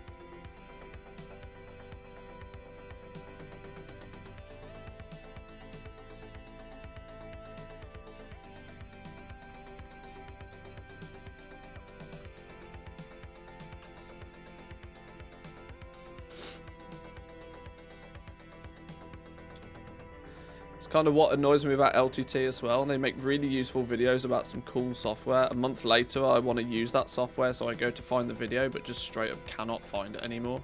Yeah, this is the problem with YouTube, right? Once you get past a certain amount of viewership, the percentage of your views, and in turn, the percentage of your revenue, no longer comes through like YouTube search. The majority of your success will be based on recommendations, which puts a super heavy emphasis once you get past a certain size of viewership. It puts a really heavy emphasis on title, thumbnail. You want to get as many people to click on your video as fast as possible within a shorter period of time as possible from when you've released it. 3 days later, doesn't matter anymore. Genuinely doesn't matter anymore for 2 reasons. 1, you've probably posted another video and you're repeating that same process again. 2, most people are not finding your videos because they're searching for them. Most people are finding your videos because YouTube is presenting it to you. It's an unfortunate byproduct of just how YouTube works. But it's profitable for creators, and it's very profitable for YouTube for it to work that way. So it's never going to change. It's never going to change. Because the same video can be made by 25 different people, and to the untrained eye, nobody notices. There's about 10 different videos on YouTube. Like, there's really not that much diversity in the types of videos that people make on the platform. But they can continue to repeat the same videos time and time again, and still get views on it and still get people watching it for that exact reason. Shadeversity made an interesting video about how YouTube favoritizes different channels. Ooh, that's very difficult to prove, but it's probably a thing. Have you considered streaming in the evening?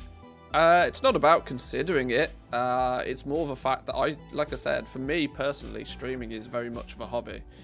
I stream, as much as I like to try and keep a bit of a schedule for my stream, because I build it into my routine, I still like to consider my stream very much a hobby. If there's a day where I don't feel like streaming, I don't stream. I don't power through. I just don't stream. Like yesterday, for example. Like I got up yesterday. I just didn't feel like streaming yesterday. I wanted to sit down and focus on a video. I wanted to write a script. I wanted to make sure I worded it correctly. So I didn't stream. And I didn't particularly feel overly bad about not streaming yesterday. I stream during the day and I stream when I do because it fits in with my routine and my schedule. It sounds pretty selfish, but I'm not trying to play the meta for streaming. I'm not trying to make streaming my primary income. I do it because I enjoy doing it and I get the opportunity to have a chat with you guys about common interests, so it's all good.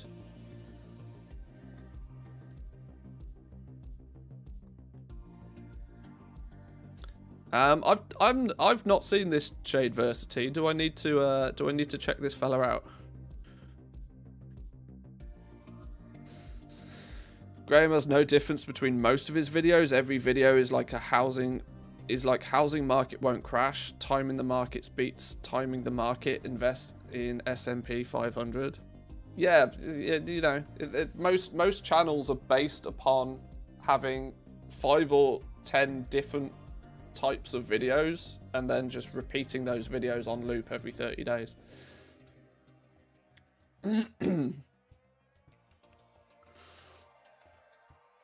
Shade M. Brooks, link to his channel, have a look, highly recommend him. Who is this fella then? I'm floating in space. Oh, I have seen this guy. I have seen this fella.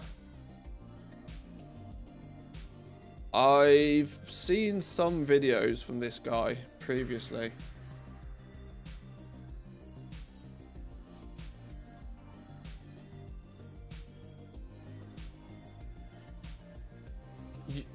YouTube is an unfair platform that hates most creators. Well, there's a there's a catchy title. Ironically, one of his best performing videos of recent. The man is building his own castle. For real.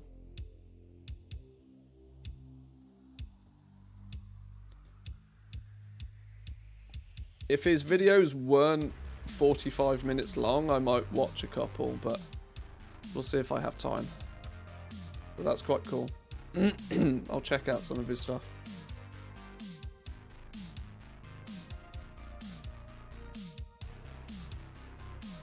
Why am I trying to do aggressively large quantities of cancel scans on this realm? This is not worth my time. Let's go grab those and get them relisted.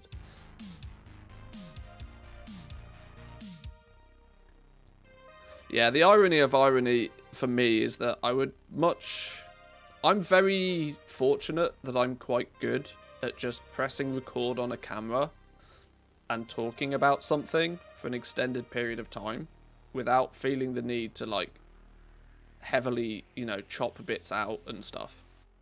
Which means that given the choice, I would probably make a lot more long form factor videos, like 20-30 minute long videos, where I can just, you know, sit down and talk about something in huge amounts of detail. The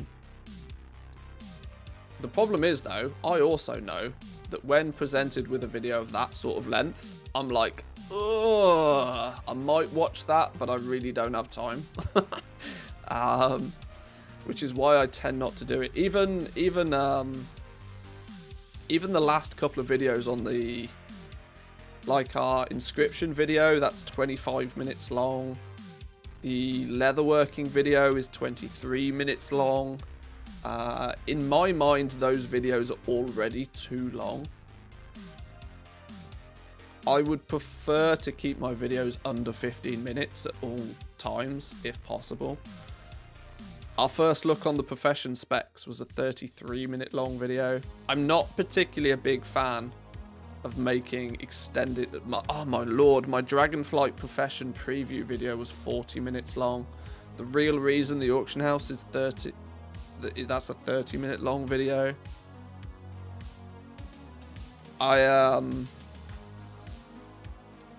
Yeah. I try my best to keep I both like sitting down and just creating like really detailed, in-depth videos, and they naturally end up being a lot longer. But I also know, and it's probably not justified, but I also know when presented with a 20-30 minute long video, I'm far less likely to click and start watching a video that's like above 20 minutes long. I probably shouldn't use my own personal thoughts on that as a reason to not make them myself, because apparently other people do like them, but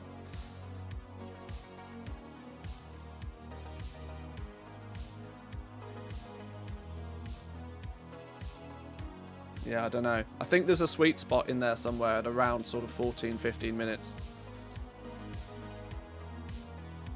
Just put chapters in. It doesn't make a huge difference.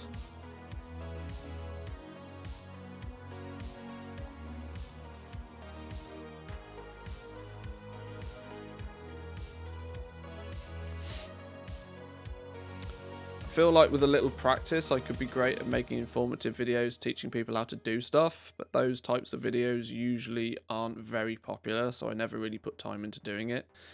Yeah, like the purely informative videos need to be short and sweet, because people are looking for an answer to a question and they want it as quick as they can get it, really.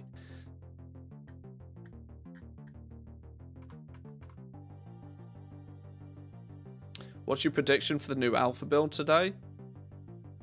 I would imagine now that we're 4 weeks into the alpha, we're in a position where they might be able to open the entire zone up for everybody.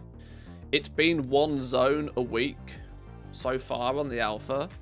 There's a good possibility that they might now be able to say, right, go out and do the leveling experience. Maybe this week is just a leveling experience, you know, from 60 to 70, just go and do it. Profession wise, it makes a lot of sense for me for enchanting and tailoring, or engineering, maybe all three. I don't think that they will push herbalism and mining yet, because there's no nodes and there's no herbs. There's nothing for you to mine, there's nothing for you to gather. They can do skinning because there's animals to kill. So yeah, I would imagine a bit of tailoring, a bit of enchanting maybe, a bit of engineering as well if we're lucky, and maybe a full zone-wide level testing. Or, alternatively, they might actually give us level 70 templates. And they might say, here we go, test some of the end game. Maybe fill a zone with a reputation or something. Or, like, properly fill a zone. The zones at the moment that we've been able to see and play through and test have felt very, you know, leveling oriented. You know, go test the quests. See what the pacing of the zone is like. Report on any bugs with any of the actual quests for leveling. We've not really seen any true level 70 endgame content yet, which I think it's about time to see.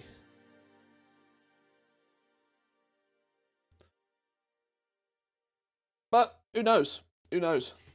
Maybe before they do much of the endgame testing, they are going to need to get some more people into it. There's potentially only 2, maybe 3 weeks left of the alpha before they turn it off anyway. They usually do an alpha for what? Now, obviously, their approach to it is a little bit different this time around. But normally, they have an alpha for as long as the alpha needs to be. And then they turn it all off for a while they go and, you know, fix a bunch of shit. And then it, you know, we get the beta then pop up a few weeks, a month or so, a few months after that. There's obviously not going to be much downtime, I think, between alpha and beta, though, this time round, because, well, we're very quickly...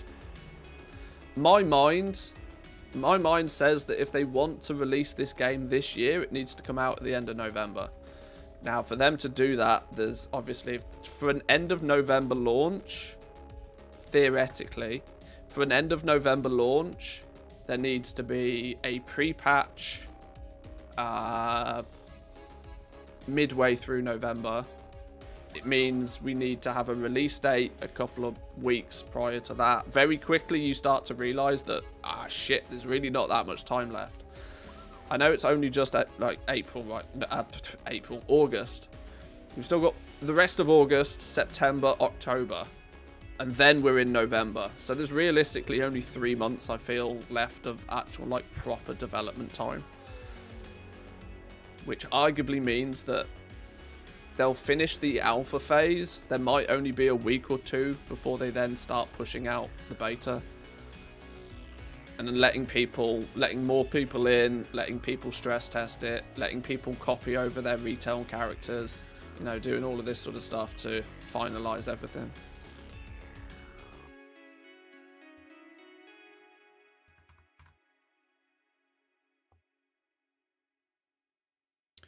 Christmas season, most likely they'll milk Wrath of the Lich King before that. Well, obviously, yeah, Wrath is what's going to keep people tied over. You will have Dragonflight Beta and you'll have Wrath Classic that will be running simultaneously. And then it's a case of, you know, pick your poison. If you get into the beta, cool, you can go and have a little play with that. Otherwise, go keep yourself occupied with Wrath Classic, because retail will be dead. Retail will be dead.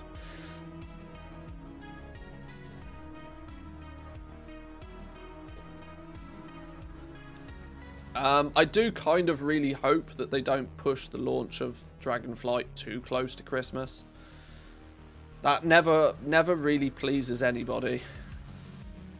They kind of got it acceptably okay with the launch of Shadowlands, but let's not forget Shadowlands was delayed for a month, and they would have given the choice had it come out a month earlier than when it did. So even with the delay of Shadowlands and it then landing, when did it come out? 22nd of November? It was I can't remember. But either way, I still think that even coming out at the end of November, it was scarily close to Christmas. Because you got to remember, the expansion launches, then there's a few weeks where people get the opportunity to level up and then do heroics for a week and then mythics and all of this sort of jazz. Then the raid comes out like 3 or 4 weeks after the launch. If 3 or 4 weeks after the launch it's Christmas Day, that's going to piss people off a treat. Because whilst, you know, whilst most people will have the ability to have time off work to be able to play video games over Christmas, there's also a huge percentage of the player base nowadays that will not be able to play over the Christmas festive period because it's fucking Christmas. You know, got shit to do. Busy. The average age of the players of this game nowadays, believe it or not, is not 14 anymore. Most of the people who were playing this game when Wrath wasn't classic but Wrath was current content were 14. Now they're not 14 anymore.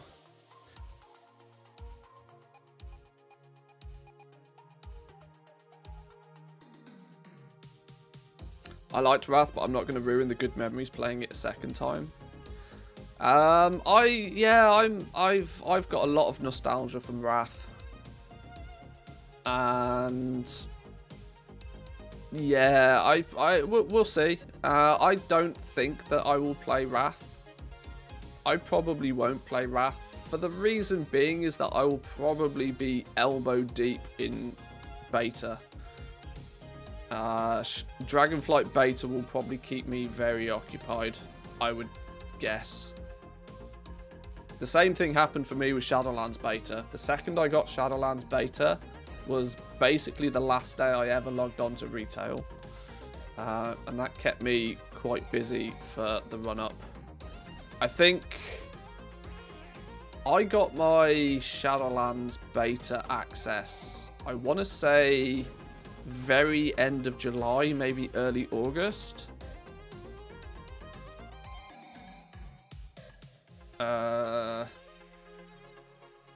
And I think I started making content for it and streaming and videos and all that sort of stuff again early in September. And then obviously the game came out in November. So I quite comfortably filled a couple of months with playing on the beta before the game even launched.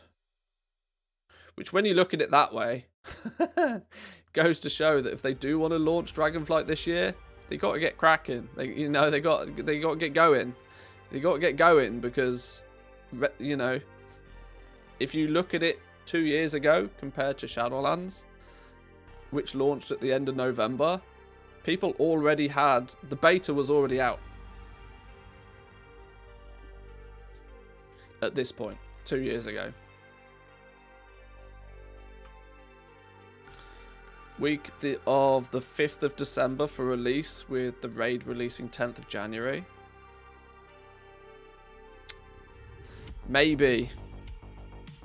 I don't know if an entire calendar month, more than an entire calendar month, is too long for them to wait before even releasing the raid though. Because let's not forget, the raid is then staggered. You have normal and heroic, and then you have mythic the week after. That's gonna make mythic not launching until like 17th of January. That's a long ass time.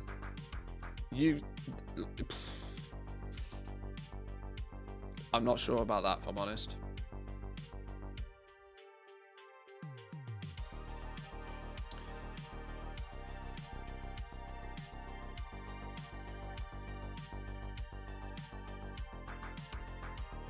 I don't know. It's not up to me. I'll play it when it comes out. It's fine.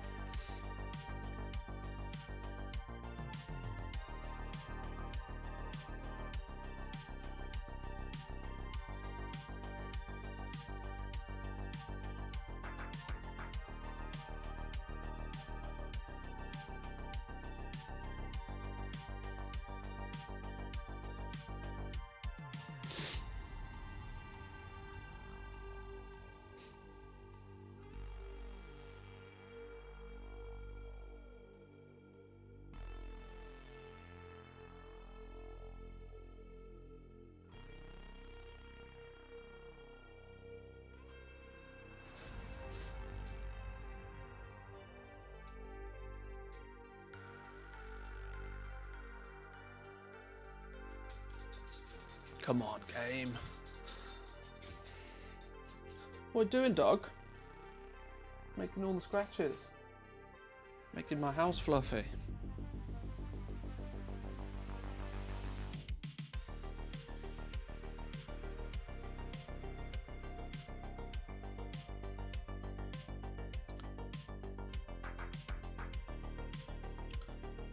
Right, this realm.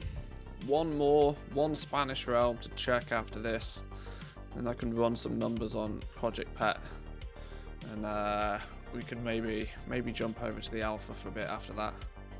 I've been threatening to test skinning for a few days. I need to level up skinning and see what the crack is with it.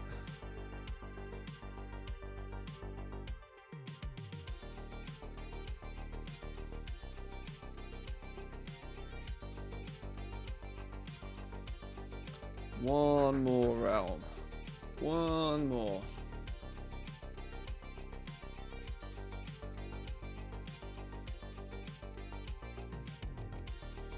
Hey, we've sold something over here at least. That's a bonus.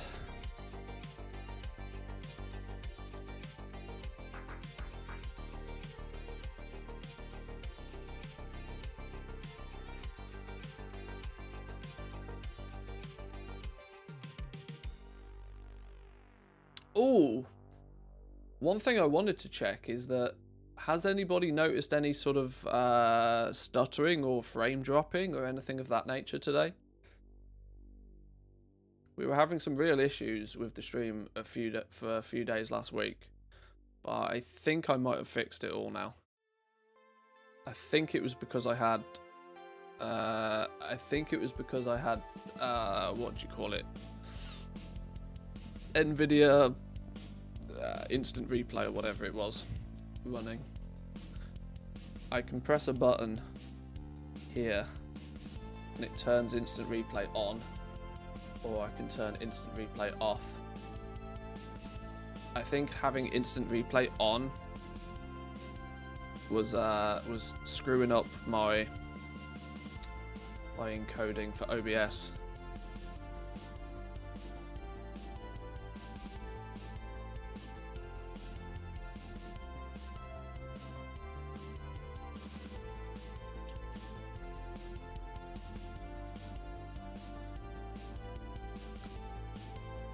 Yes, but that might be on my end. At work, laptop is terrible. Okay. I mean, my OBS doesn't state that it's dropped any frames. But if the encoding gets overloaded, then it still complains and still causes stuttering.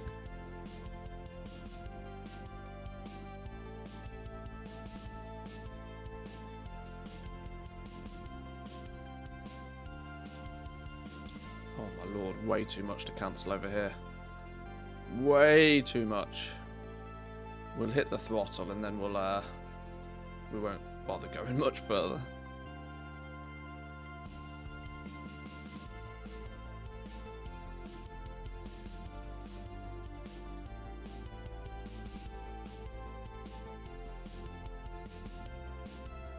Let's grab those.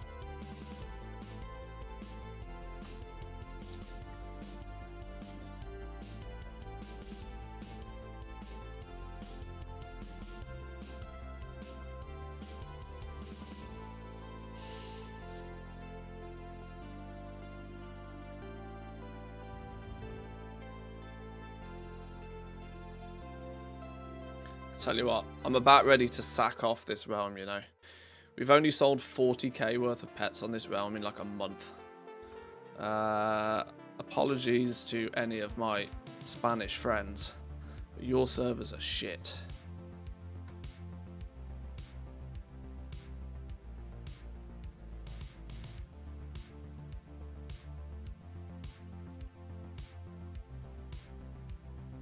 This is definitely done a lot to emphasize just how different some realms actually are, though. Even on a realm that claims to be like a high pop realm, stuff over here, like pets over here, just like you can't give them away.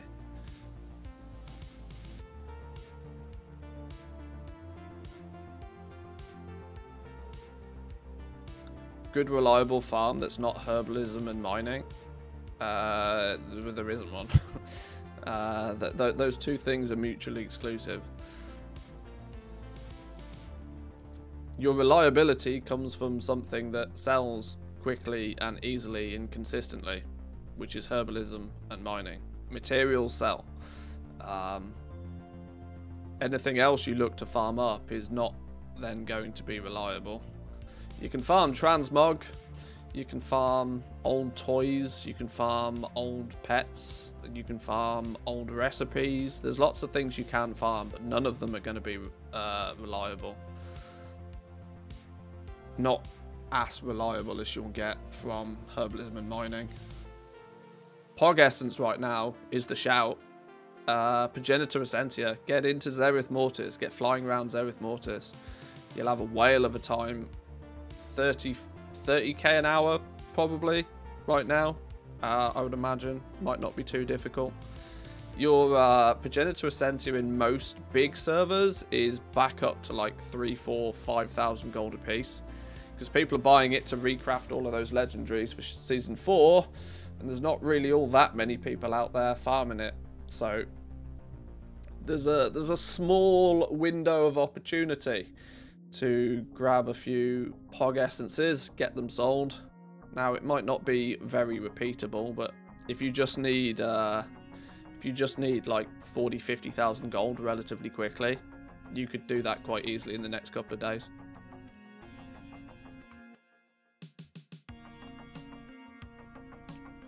Do the console thing for a longer buff.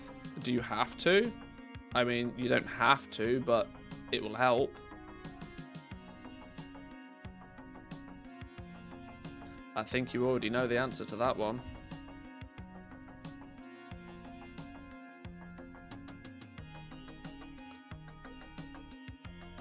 Right, let's check the ledger then. Where's the ledger? Where's the ledger? Oh, actually, talking about Progenitor Essentia, this is the Undermine journal for it right now.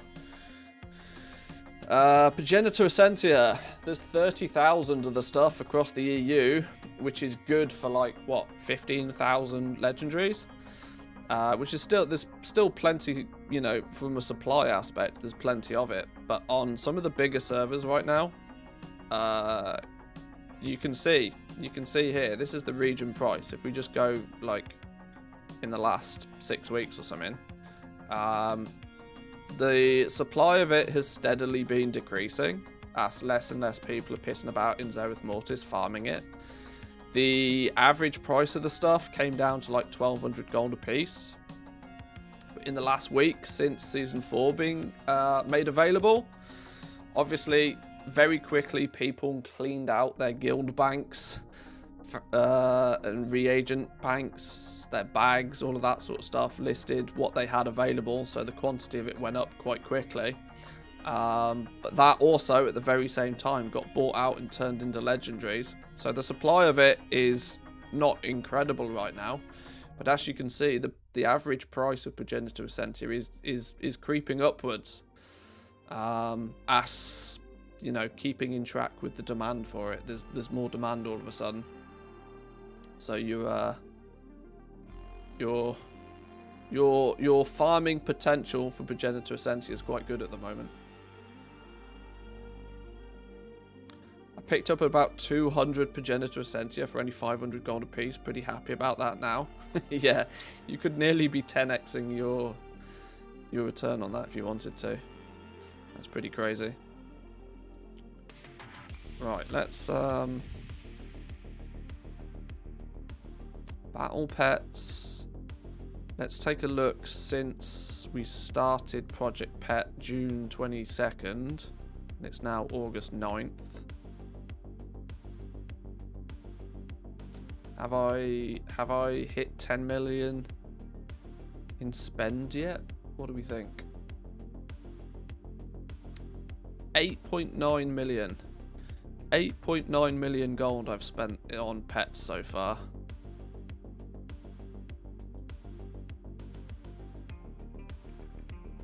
Uh, 4.7 million in sales. Obviously then meaning that we are still 4 million in the hole. That's alright, I can live with that. But what you can see is that our actual quantity of sales has diminished over the last week or so. No surprises. As soon as I get access to alpha, my sales for pets drops. But the hole got smaller, right? Yes, the sales are creeping in for sure. The sales are creeping in. There's no doubt about it. My average profit margin is not great. You can theoretically then say that off 1,071 sales, making a little under 5 mil, that if I was to sell everything, that I'd bought, I'd probably then have sales of like 10, maybe 11 million. So there's maybe only a 10 to 15% profit margin on what I'm doing so far, which is not great. Not great in any way, shape or form. I was, you know, I would really hope for at least a 30% profit margin. But for the most part, I'm selling cheap shit. I'm doing the Walmart thing again. I'm stacking it high and I'm selling it cheap. I'm just driving for turnover. This is 5 million gold. To me, the way I look at this is 5 million gold that I've been able to take from a big server and spread it across a whole bunch of servers. To have been able to do that without losing any of it as well is a win for me. I'm happy about this. Because if today I just stop buying pets and I just, you know, continue to list them and sell them off, we're good, right? We're good. What, any big wins then? Let's take a look at what's actually selling. Let's see what's selling based on quantity. Okay, we can't easily do that. Good old TSM. Okay, well, we can see... Okay, by revenue, Bird and Soul is my biggest one. I've made nearly 300,000 gold in sales off 9 sales of these. Courage is another one. Where's this come from? Bastion. 208,000 gold off 9 sales of this. Bought 16 of them for 15k average. Have already sold 9 of them out again for 23k average. Reasonable profit on that. Proto Tickles. Bought 34. Have so far only sold 12. So the 12 I have sold at a profit. I just need to hurry up and sell a few more of them.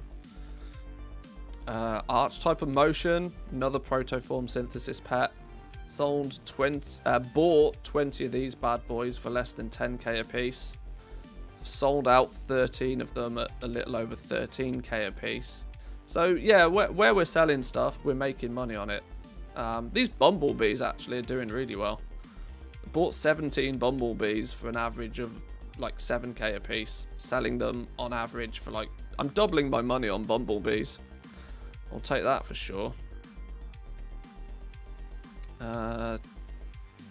19 purchases of Shelly. Sold 5 for an average of 32. Reasonable profit. Reasonable profit. We just need to sell a bit more. It's all gravy. Once we sell a bit more, we'll be fine. There's lots of things where we've just bought like stupid amounts of them. Gizmos. Bought 30 gizmos, have sold 27. Doubling our money on each one. Keep at it. You know, keep at it and it'll fix itself. Not that it's broken, but, you know, keep at it and it'll keep making gold, I suppose. I say making gold, but damage limitation.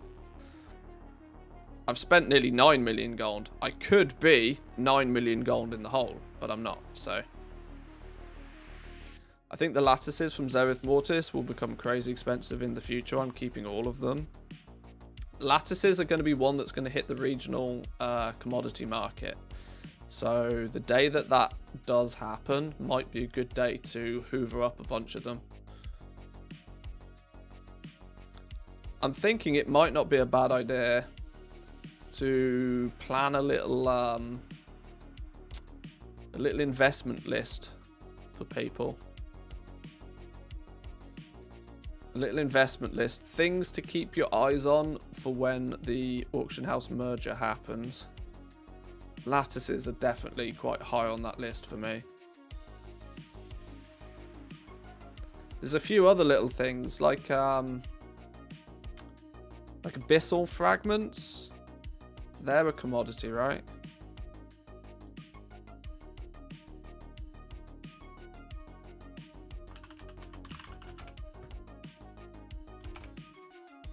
Is it abyssal yeah, abyssal fragments. These are considered a commodity.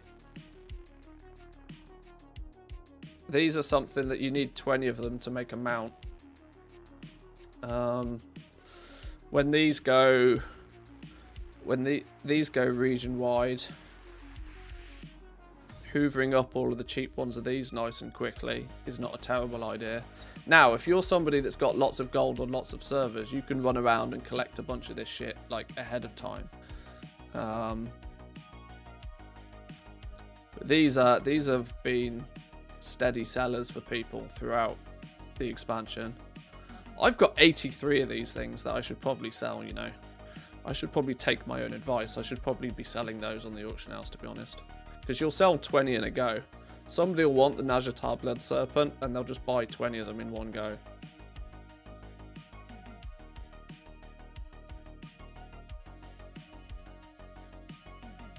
So yeah, there's a few things. Maybe putting a list together is not a terrible idea.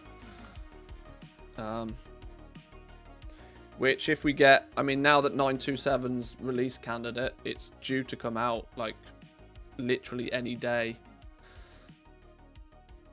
So maybe we'll see. Right, I'm going to take a quick break for a couple of minutes, boys and girls, and then we might take a jump over to the alpha. May take a little bit of a poke about with skinning on the alpha, as I've been sort of threatening to do it for a couple of days, but I really should at this point. Let's get the alpha loaded. Yeah, I'm going to take a quick break for a couple of minutes. Occupy yourselves. I might even do something I always forget to do, which is press the add button. So either consider hitting that sub button if you don't want to see ads, or take this opportunity to go grab a drink, take a bathroom break, do whatever you need to do. We will go and play a little bit of alpha for a little bit. And of course, it means if you've got any questions, queries, I know that there's still not many people with access to the alpha. I can answer whatever I can answer. I'll be back in 2 minutes though, boys and girls. Occupy yourselves.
Alrighty.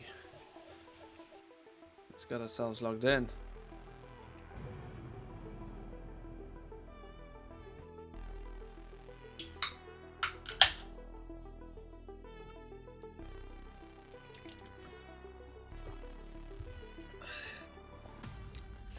Right, we're going to need to do whatever we can do to get skinning done pretty quickly.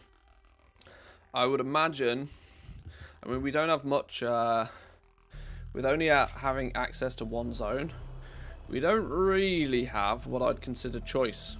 There's only a couple of spaces in this zone which is good for skinning. At least from what I've been able to find so far. Do we have... I've learned skinning. What I wanted to do is to try and find out who makes profession tools for skinning. Let's grab some of those as well. Does leatherworking have access to any Skinner's travel pack? A accessory that gives finesse. Also a Skinner's cap. Deafness and perception. Deafness, perception and finesse. If I make one of each of these, a Skinner's cap and a Skinner's travel pack, and then that will give us deafness, perception and finesse, so we can work out what the flipping hell they actually are. Okay, let's do that first then. I'm going to need to get my ass to somewhere that has some trainers and stuff. Trade district, let's go. Monster is better than Red Bull. Oh, I do like a good Red Bull. But I am also remarkably partial to Monster. Always have been.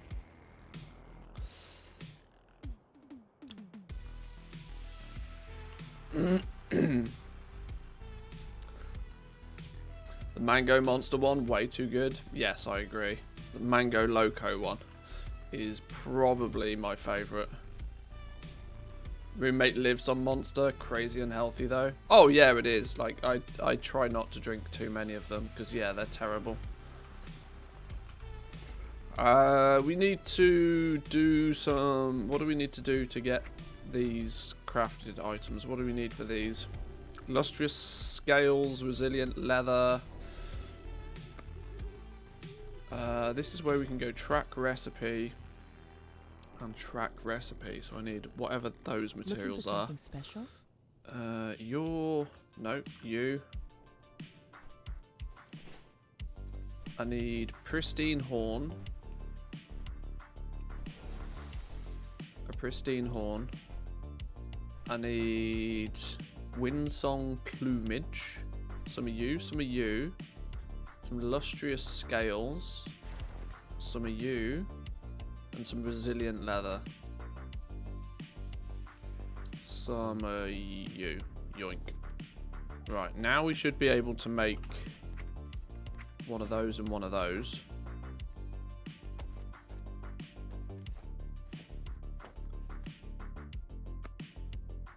One of those, one of those.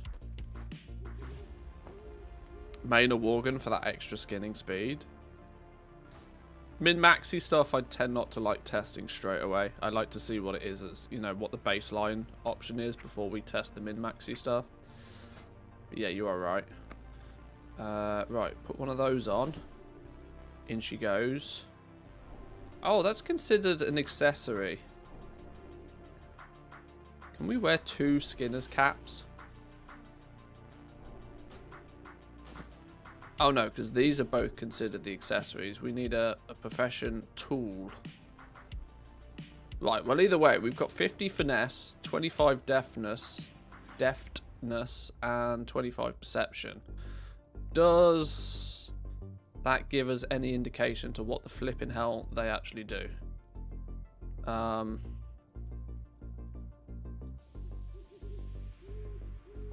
Can we see what those actually do? No. Genius. Okay. Even with equipping the items, we still can't adequately see what the flipping hell they even do. So I guess we guess. Alright. I was hoping to get some clarification to what these actually do, but maybe not, because they don't even show up in your character sheet.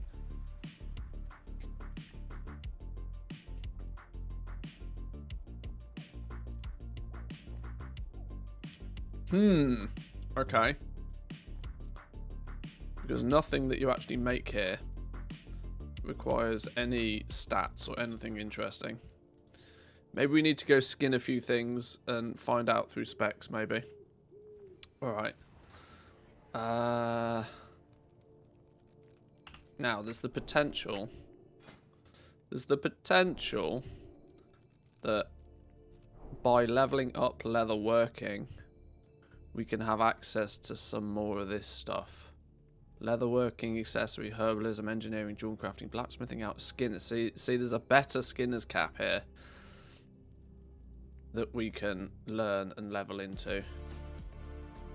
Resplendent skinner's trapping cap. Can we cheese the system and just buy that recipe? Peace, friend. Buy recipes for my profession.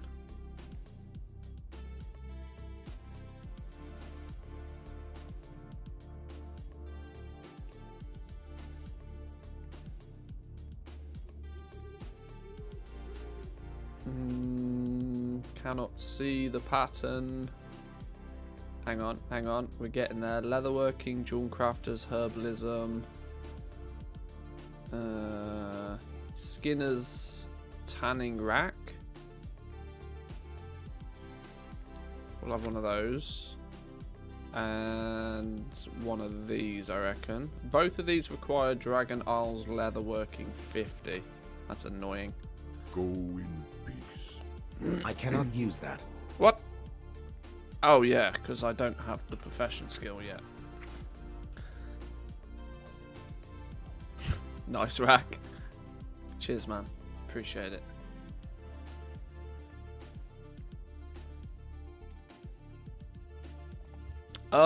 Do I want to quickly power level this just to be able to make those profession equipment for skinning?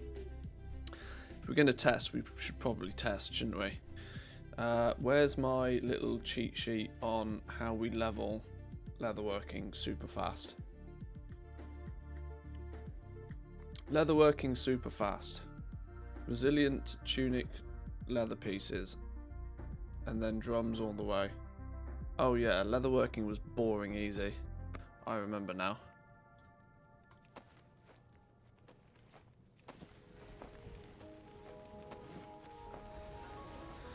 Any clue on tower knowledge in Torghast? Box of Many Things just brings up Zereth Mortar's ciphers and not a knowledge tree.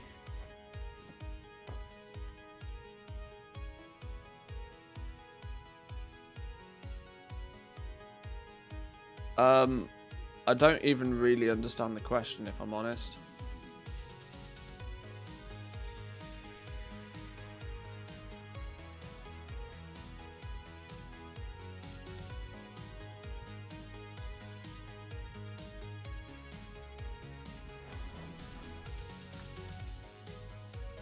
Yay!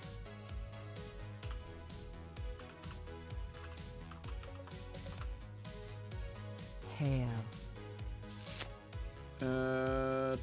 Right, let's quickly level up leatherworking then. Let's grab this. Give me some this. Give me some of this. Give me some of this. Give me some of this.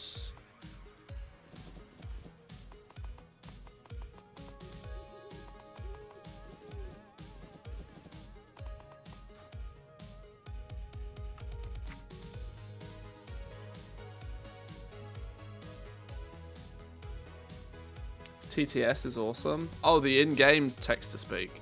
I've not turned that off. I've not turned that on for very deliberate reasons. Professions, leatherworking. Right, bang out a few of these. Go.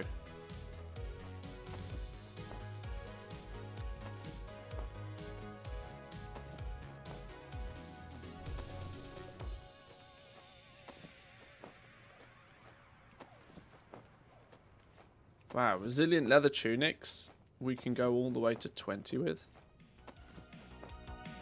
We can go all the way to 25 with these, apparently. The first 50 levels of these professions is so dumb level easy, it's gross.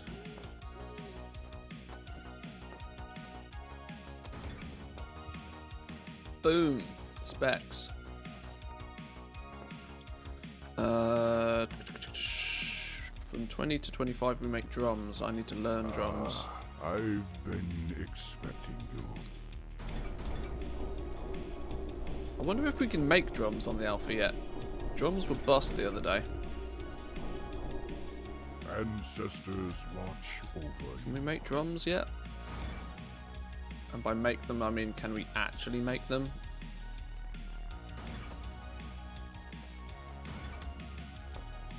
Oh, we can actually make drums now.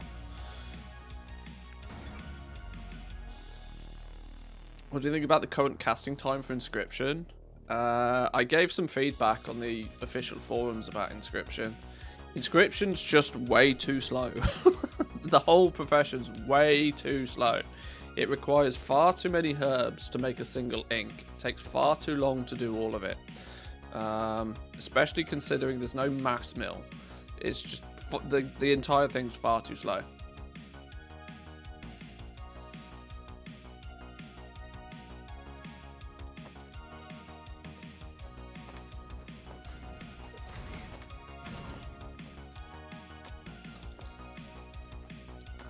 It's almost like you buy a bunch of materials, walk to a train and craft whatever's orange. Cool and innovative system. We've never seen that before.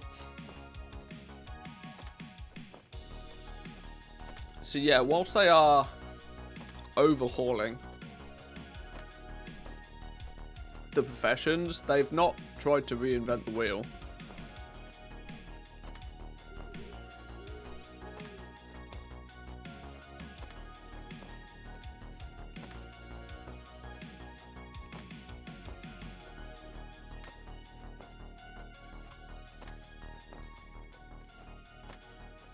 There we go, 40. Looking for I something need 10 more special? points. May the eternal sun shine 10 upon more thee. points. Oh, these pentagon seals. We can buy these now. One of you vendors sells me these pentagon things. Who is it? I'm gonna make this toy, see what it does. Pentagon, something or other. Who's I selling have me the just pentagon thing? for you. Where have you gone? This had better be good. Where has he gone? The winds guide you. No. Must be you. It was on one of these trainers the other day. Who's yoinked it?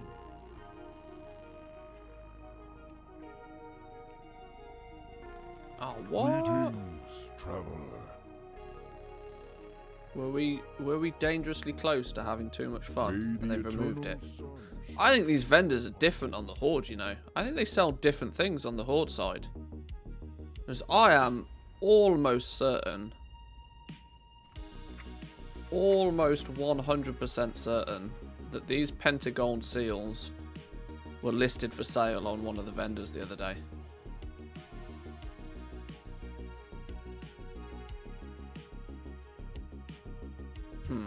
Okay. Well, I was going to make this toy and see what it does, but apparently not. Artisan's metal. Let's buy some of that then.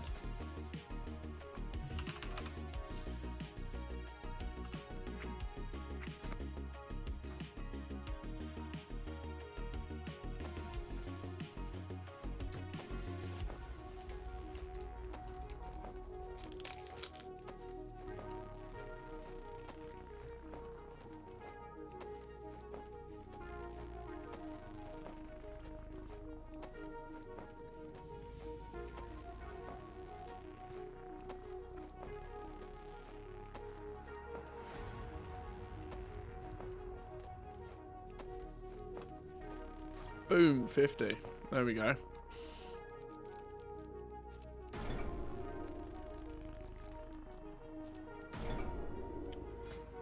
Tanning rack. Tanning rack and a Skinner's tapping cap. Accessory, accessory. I wonder who makes the profession tools then for skinning. We should probably try and find that out. What do we need? Dry gate scales. That's an intermediate craft. One of you. What do we need for this? Awakened, Decay, and Earth.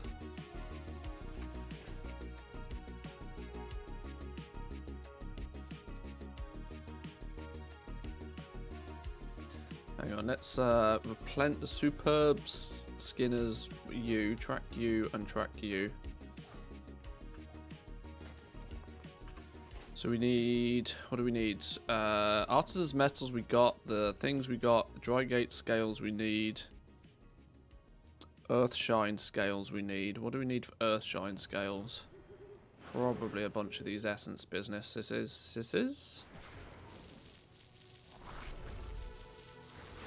Let's buy a bunch of everything.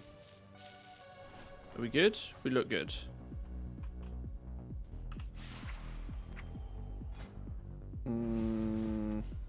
Where'd it go? Drygate scales. One of you. And an Earthshine. One of you.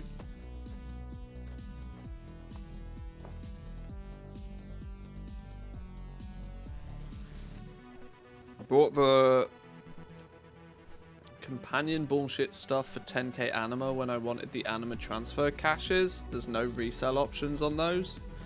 Oh dear. Oops. You broke it, derp.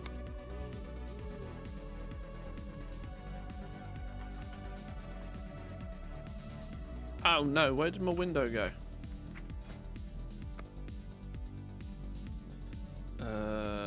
Right. Create. Now we've got ourselves a better skinning cap and a better tanning rack. Beautiful.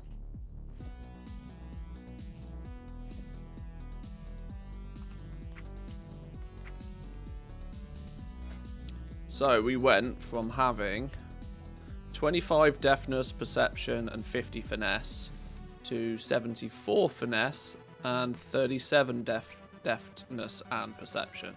No idea what these stats do. No idea what they do whatsoever. But we now have them. So, GG. Check us out. Let's, to make sure that we don't get too much cross-contamination, let's sell everything here. And then go do some skinning.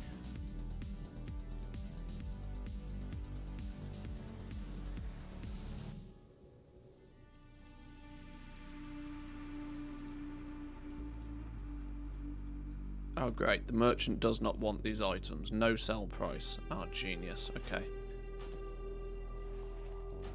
No vendor shuffle on those then.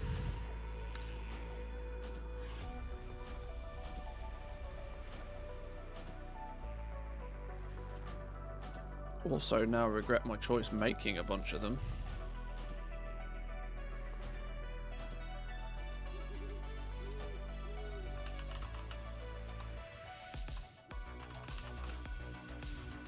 Right. Beautiful. Let's go do some skinning. Let's go do some skinning. What Send me brings back you over here? to Thondrassus. Go in. Too close to Daphnis, can't unsee. What was the oh yeah, faceting. Too close to face sitting for my liking. Right. I guess we need to now try and find some good skinning spots in Thondrassus. There's a little spot over by the sandy area down here that's pretty good for skinning. If memory serves me right. Have we got some points in here? I've got a basic hunter spec on the go. That's fine. Right, let's rock and roll.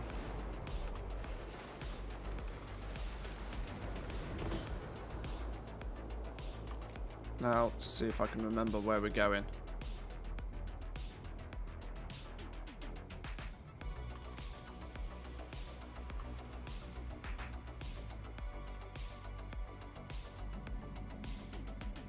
Oh wait, this is actually a cave. Whoopsie daisy. That was a mistake.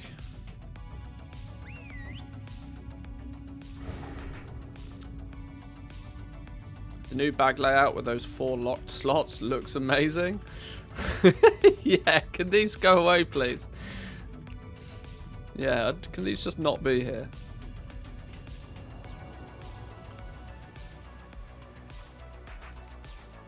How do we get over there then?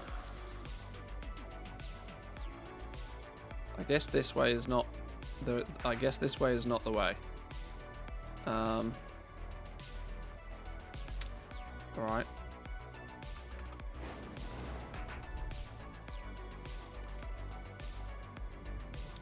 We'll go the scenic route then, I suppose.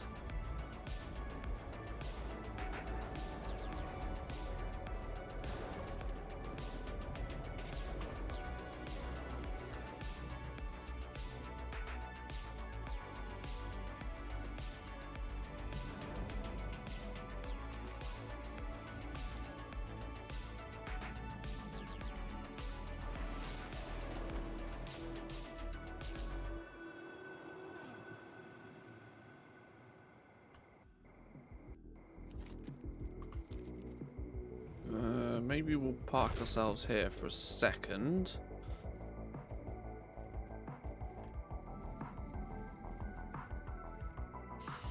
There's a flight point above me that wouldn't be too bad to grab. There is a weird thing with dragon flying, or dragon riding, whatever you want to call it. The whole energy bar system. I really do hope we get to upgrade this to have more than 3 energies. Or vigor, as they call it. Vigor is spent by dragon riding abilities and recharges whilst grounded, mounted or on foot, or in the sky whilst dragon riding at high speeds. I do hope we can end up having more than 3 of these, because 3 of these is not enough.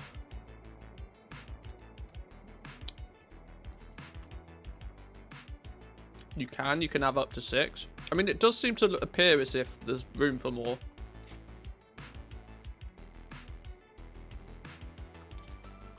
Because, I can't lie, I frequently end up running out of the stuff.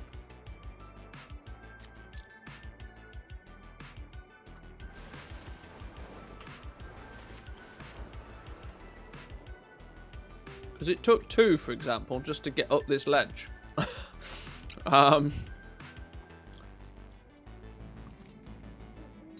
Which, I could do with more than 2.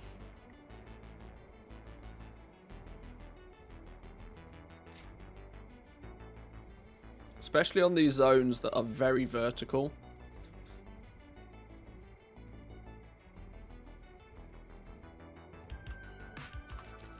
I'm hoping actually we don't need to do too much to unlock this area.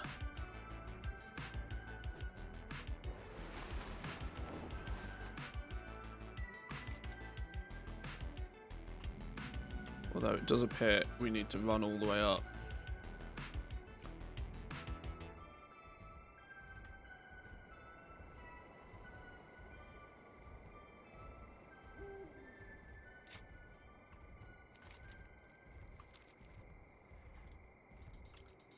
I wonder if all these things can be killed. All these things can probably be skinned.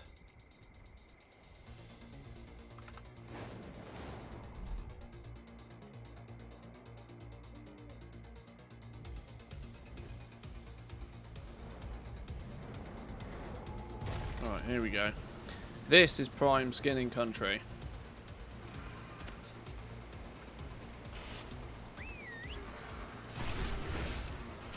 So let's get skinning leveled up then.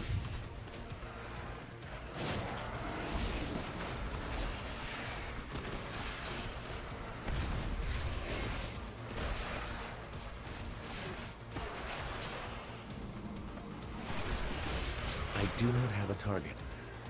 Oh god, we gotta turn that off. That's A, annoying, and B, way too loud.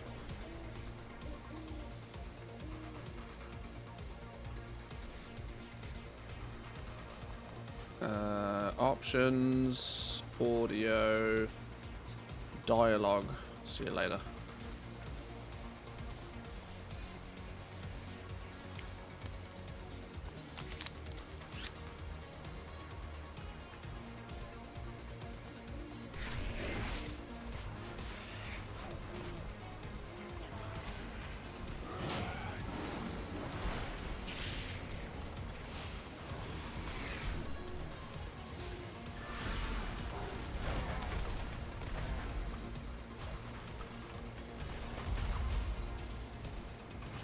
Huh?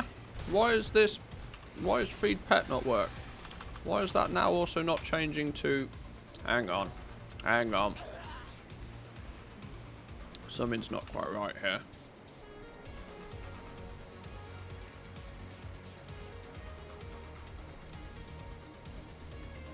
Why is that button not changing automatically to the right button? Where's it gone? Hello?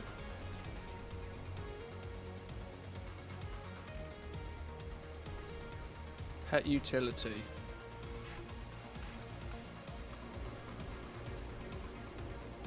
This should automatically change to men pet. Yeah, there we go. Why was that not doing its thing?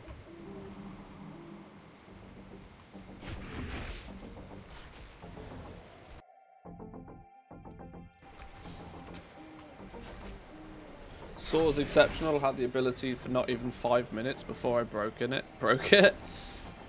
I mean, to be honest, it's kind of good that the most that people have had to really complain about Dragonflight so far is that they've nerfed Saw. It's like, okay. There's not too much going wrong then if that's the most that people have to complain about. Now, obviously, I'm kicking up a bit of a stink about there being quite so many bind on pickup everything, but that seems to not be too much of a issue for most people, apparently.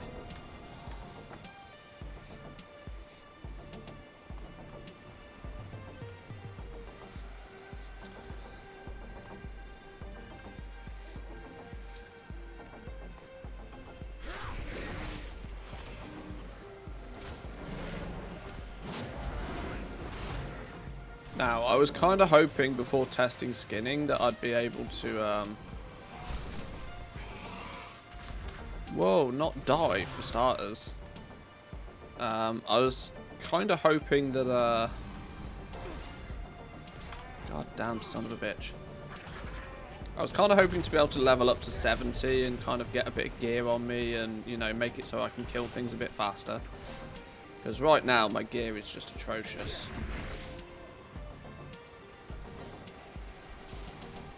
Which does not make the whole skinning thing any easier.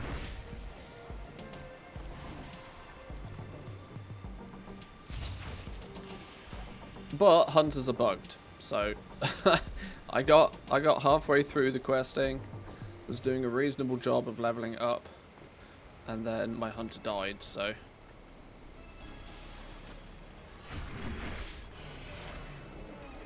we're gonna have to grind it out the old school way.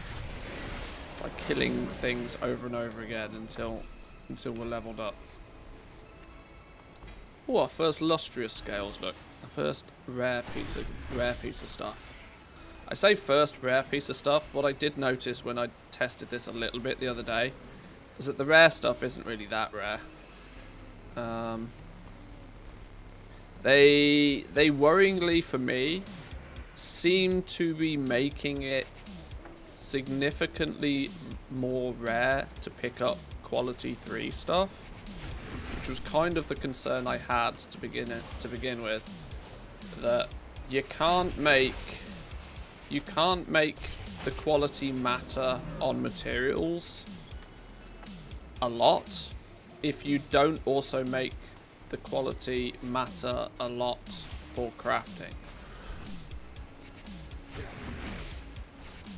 Because if by using better quality materials when crafting, you make an item that's like 2 item levels more than not using high quality materials, there's not really that much of an incentive to use high quality materials. It kind of needs to be balanced. If quality is going to matter a lot from the acquisition of materials, then quality also needs to matter a lot to crafters, because otherwise the systems don't kind of match each other. Can't use that here? What's going on? Oh yeah, this is what I don't like. The fact that dragon riding steals your hotbar. There might be a way to change that actually.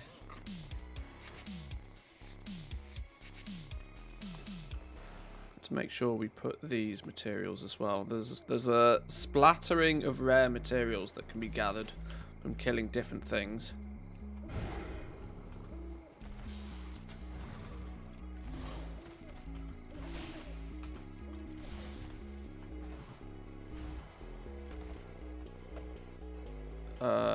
Whoa, that was a lag spike and a half.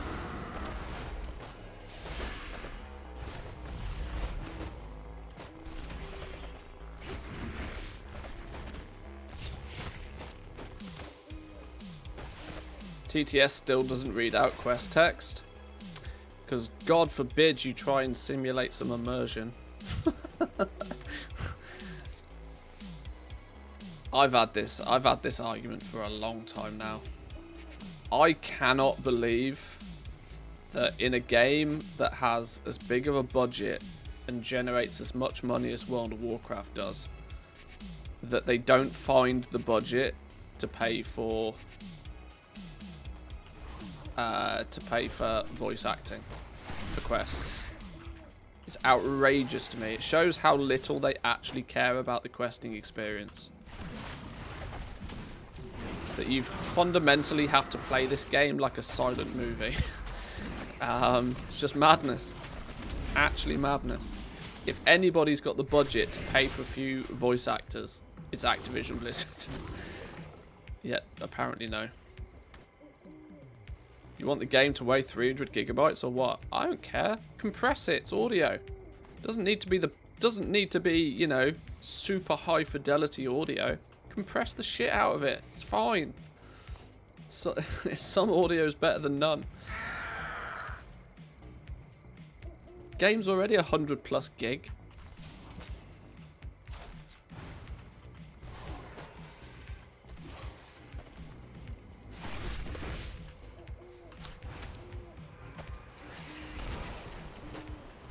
If storage space is your problem, download some more RAM and shut up.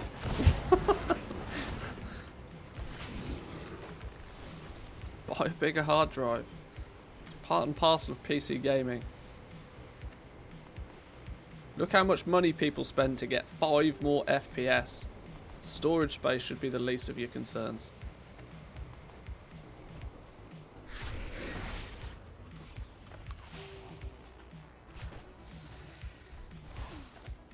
It's not like you need FLAC for voice lines. Yeah, exactly. You don't need super high fidelity stuff. You could compress the entire game's audio down to like less than a gig. Easy. Easy.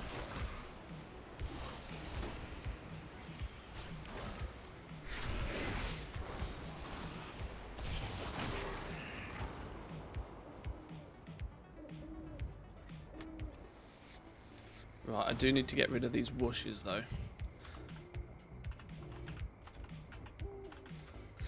There's a bug with dragon riding that occasionally the whooshes just don't go away. Oh, even through a reload they don't go away. Lovely. Do they go away through a logout?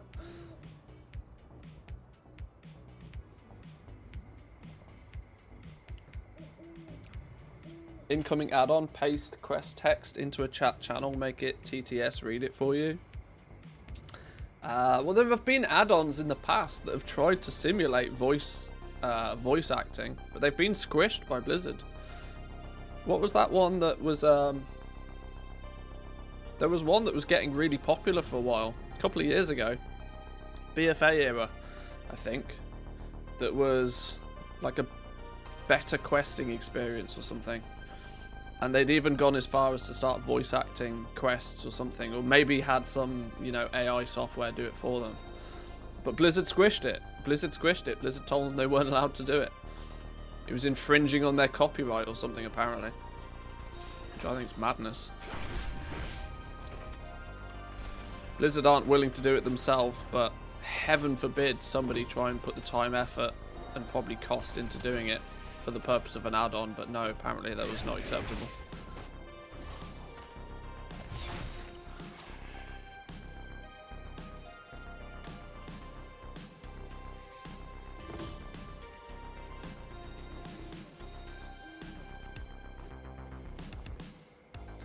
So you can see at this point we are still We are 27 skill points into skinning. We are yet to get a tier 2 quality material. We have unlocked skinning trees, harvesting, tanning, bait crafters. The problem we have is we don't have cheat points for knowledge for skinning, unfortunately.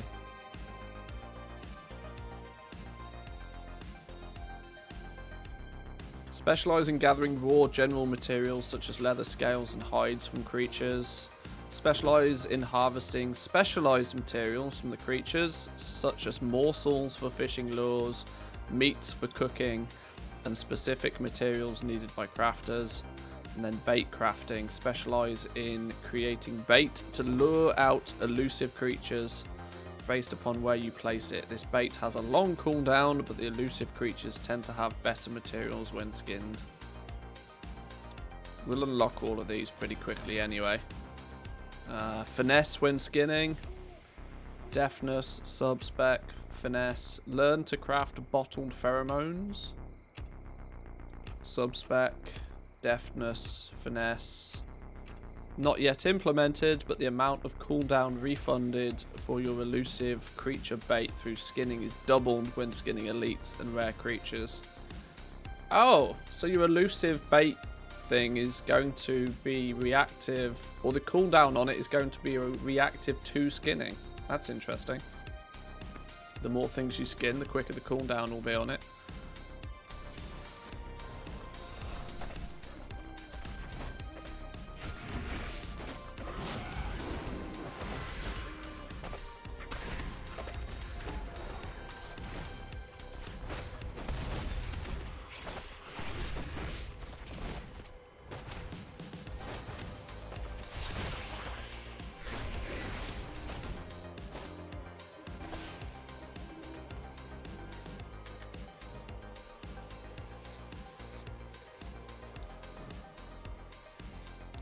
Imagine how pissed Blizzard will be if an add-on calculates mission table success rates and voice acting on mission table results.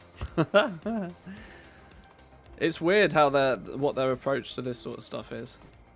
You know, how they'll go far out of their way to squish an add-on that does nothing more than read out quest text. Yet we then have things like TLDR missions, which basically nullifies huge portions of the game, and apparently they don't care. It's very weird.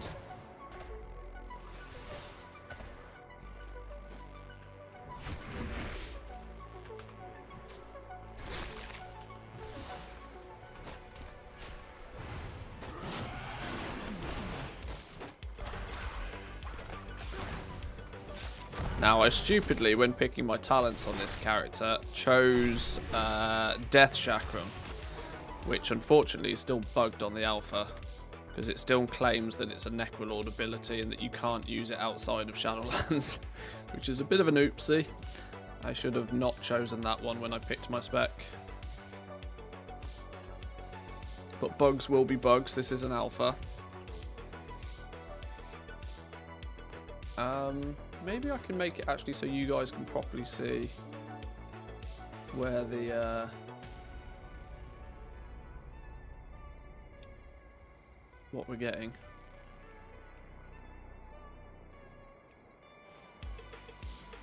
Can I bring this up here? Maybe make the background a different colour. Boop. Hang on, what's going on here? There we go. Now you guys can at least see what's going on, I suppose. Because my big fat head's in the way otherwise.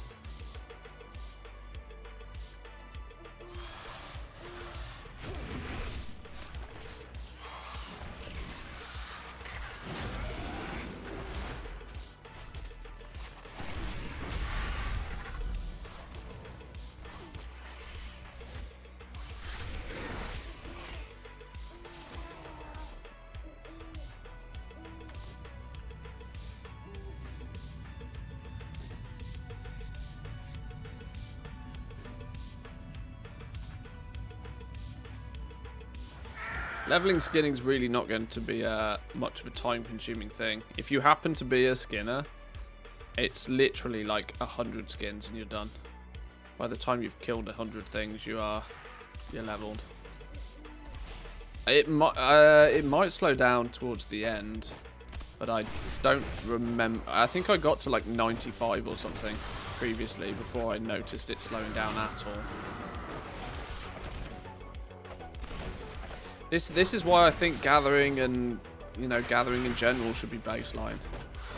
There's nothing even remotely close to as much detail as they can put into the other professions now. If you're putting so much effort into the other ones, you either need to put in a similar amount of effort for the gathering ones, which they kind of, you know, it looks like they're thinking about it with the spec trees, but it's still not if you compare the spec trees here, you know, for leatherworking and the amount of recipes and the amount of detail that they've put in all of this, and then you compare it against skinning, which it's like, okay, well, you can turn low quality materials into high quality materials.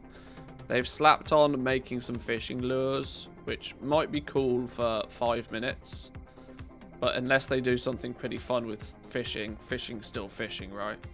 And the bait thing could be quite enticing to, you know, gather up some rare stuff. But I still don't think any of this is going to be worthwhile it taking up a primary profession slot. I can't see a world where I would prefer to have skinning over like a proper crafting one. But maybe I'm biased. There's a strong possibility that I'm just biased in this because I don't particularly like farming, so...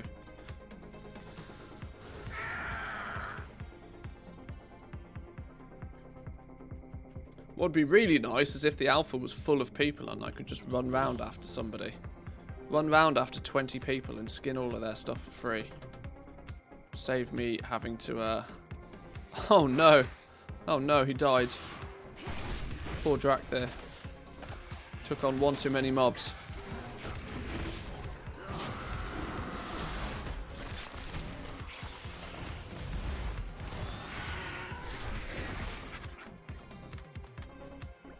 An exceedingly soft skin. What is this? Study this item to increase your Dragon Isle's leatherworking knowledge by 1.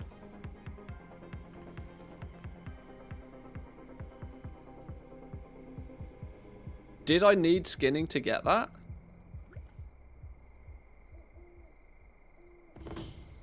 That's interesting. If I only got that because I'm...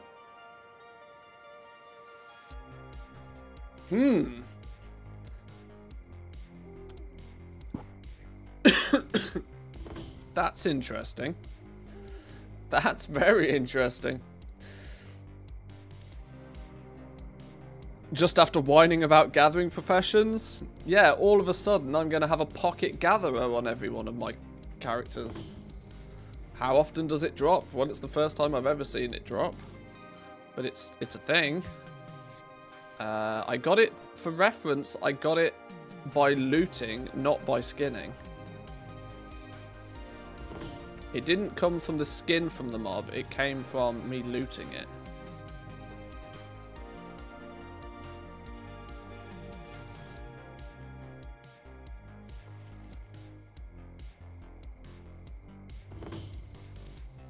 But it's interesting all the same that I found it. Soulbound, just straight up, here you go, have some leatherworking knowledge.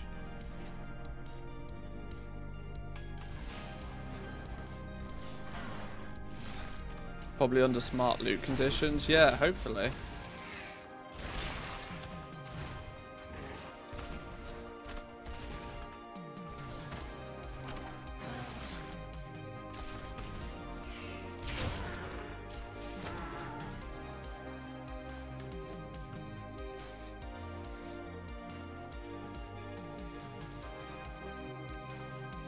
A dense hide. First dense hide.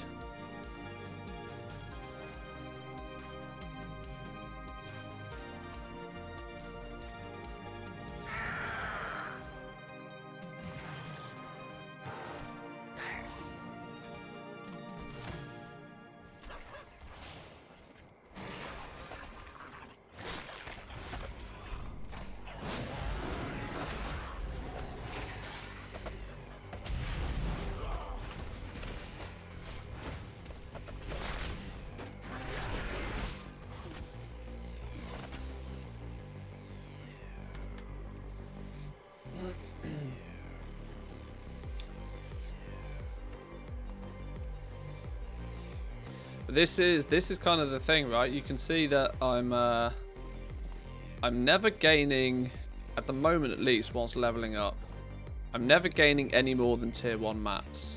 I'm 54 skill points into skinning, yet to get a tier 2 quality material. Now, if they make leveling skinning so super duper quick and easy that you only actually need to kill 100 things anyway, then you can't really complain too much about the balance whilst leveling, because the expectation is they balance it on the premise that you're max quality of skinning, right? But once you're max quality, max skinning skill, you should, in theory, my hope is that like maybe 20% of the time you get tier 3, 30% of the time you get tier 2, and 50% of the time you get tier 1. So you get more of the lower quality stuff, but you know, quite consistently get all the quality of materials when gathering. But we can't really test that until we're max skill. So, got a few more things to kill first.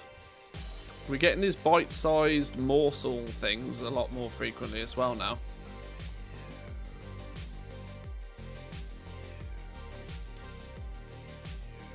Is skinning still shared?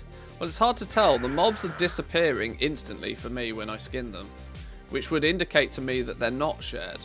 That once they've been skinned, they're skinned, you know? But without multiple people on the alpha, it's not overly easy to test that.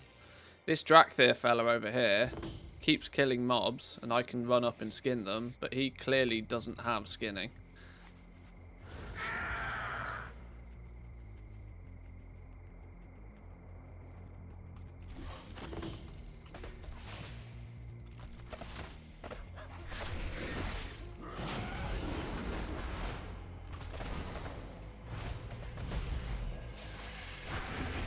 Oh, who are you?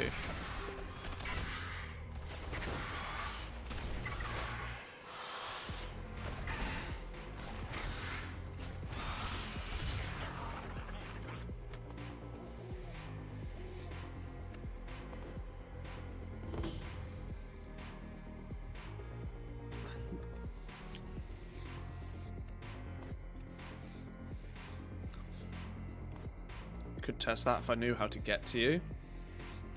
We're over in this, near these 2 float points. We're near the shifting sands.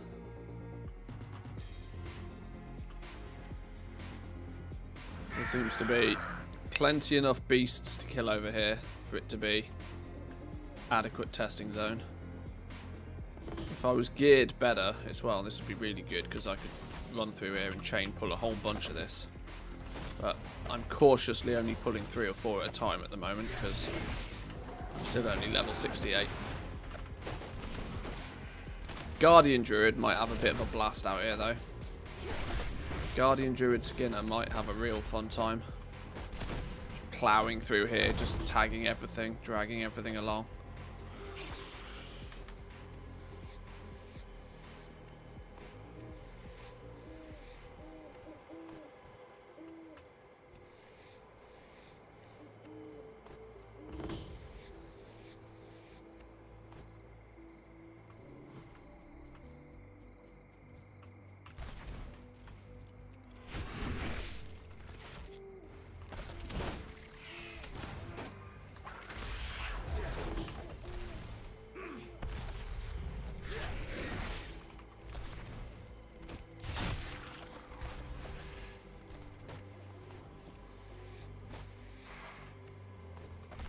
Oh my god, I've just realised these birds aggro when they fly over you.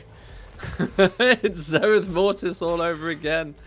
Oh dear god. Flipping bird aggro all the time.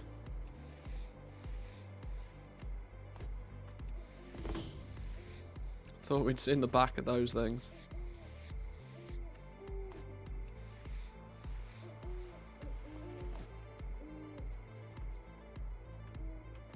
Still nothing more than tier 1. 70 odd, 73 skill points in.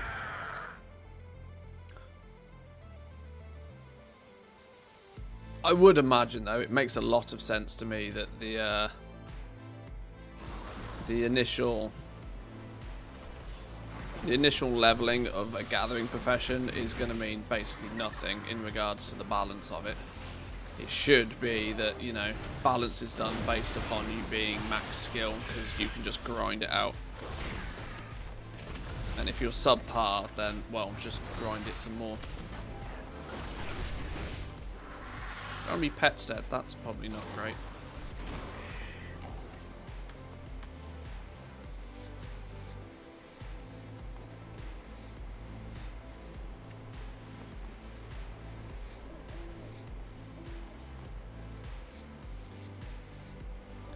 These bite-sized morsels are coming from skinning directly. Where are they in my bags? These things. Gathered by skinners specialised in lure crafting, can be bought and sold on the auction house. So these are a thing that we're getting from skinning. Just trying to keep track of what materials we're actually getting through the profession and what's coming to us just, you know, by farming generally. Who are you? Eternal Sand. You're not a beast. Now, loads of froggies over here. Loads of frogs.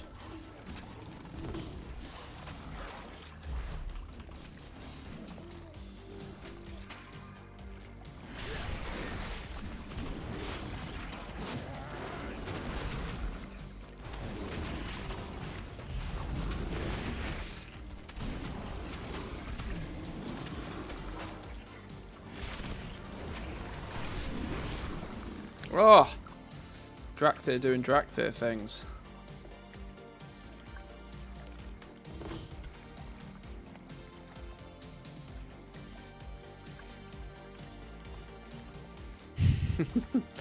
Welcome in. Now the question is are you able to skin these mobs as well, or have they all disappeared for you as well?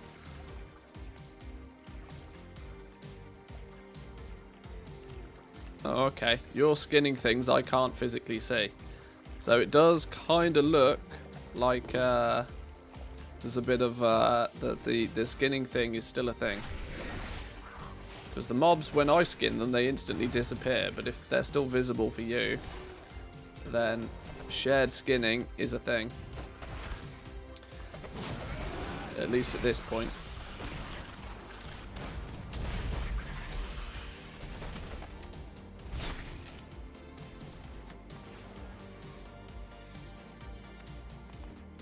Oh, I got my first tier 2 quality adamant scales. Oh, and again.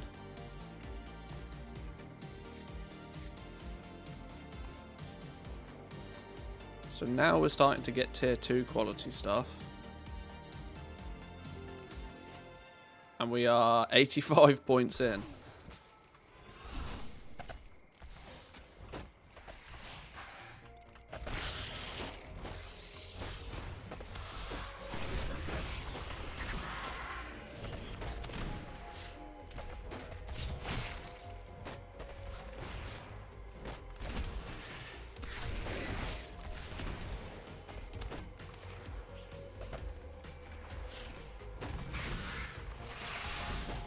Clearly need AoE skinning.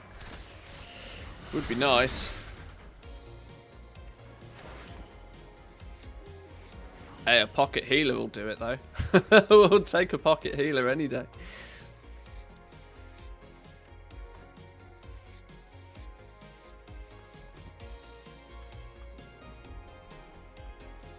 Is that tier 2 leather? There we go, tier 2 leather now.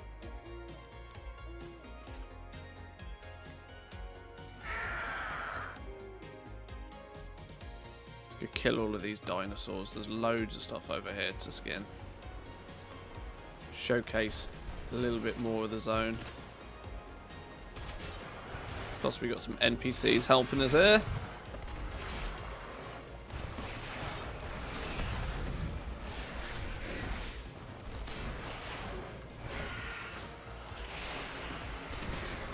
Tell you what, one thing I have noticed is without the use of misdirection, my pet has dog shit aggro. Dog shit level aggro.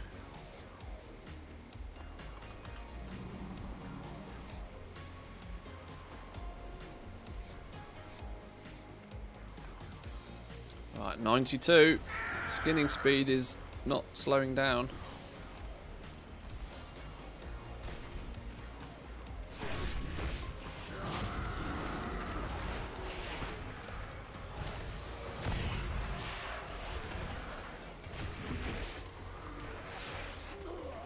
Damn, we're taking a lot of whoa! What squished me so fast?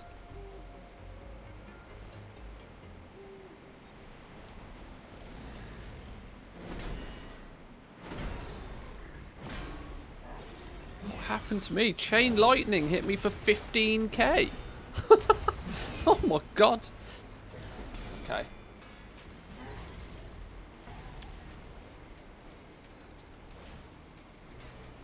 Worst pocket healer. My pocket healer's doing no problems. Doing bits, don't you worry.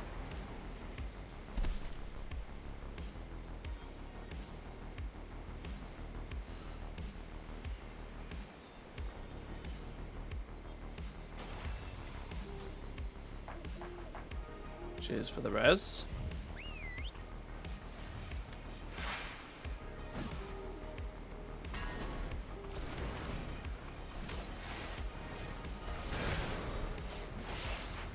Help out Mr. Paladin. He's gonna do some aggro tanking, then that's fine.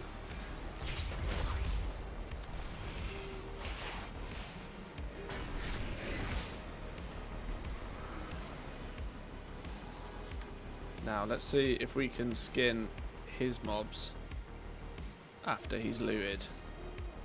Okay. So, tagging still seems to be faction specific. Assuming Mr. Moo over here.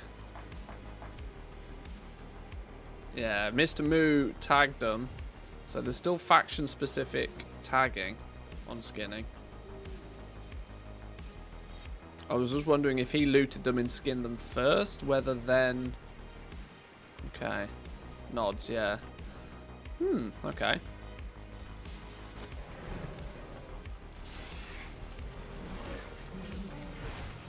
I mean, I'm no skinning expert from the first place, so...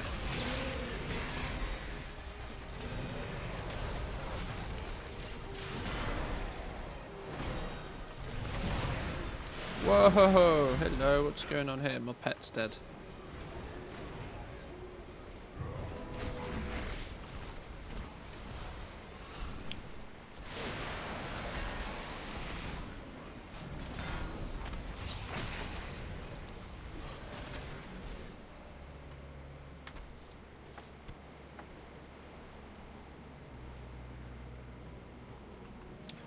Oh look, a one-handed dagger with three secondary stats on it.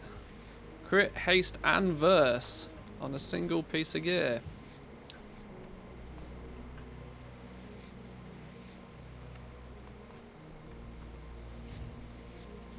Apologies, Mr. Moo. I do not understand Tauren. If you happen to be in the stream.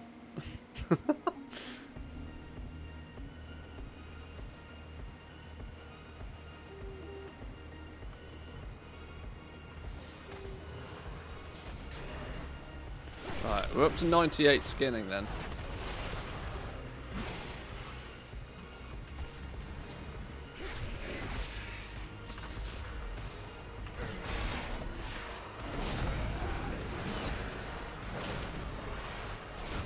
I'm going to stop soon as I hit 100 skinning. And what I'll probably do when I hit 100 skinning is then go dump all of my materials into like the guild, like the bank or something. In fact, realistically, I can just sell them. It's not like I don't have an unlimited quantity to... Oh, okay. 100 skinning then. So, it took us from 100... To get to 100 skinning, we grabbed ourselves basically a splattering of basic materials. Mostly tier 1 items.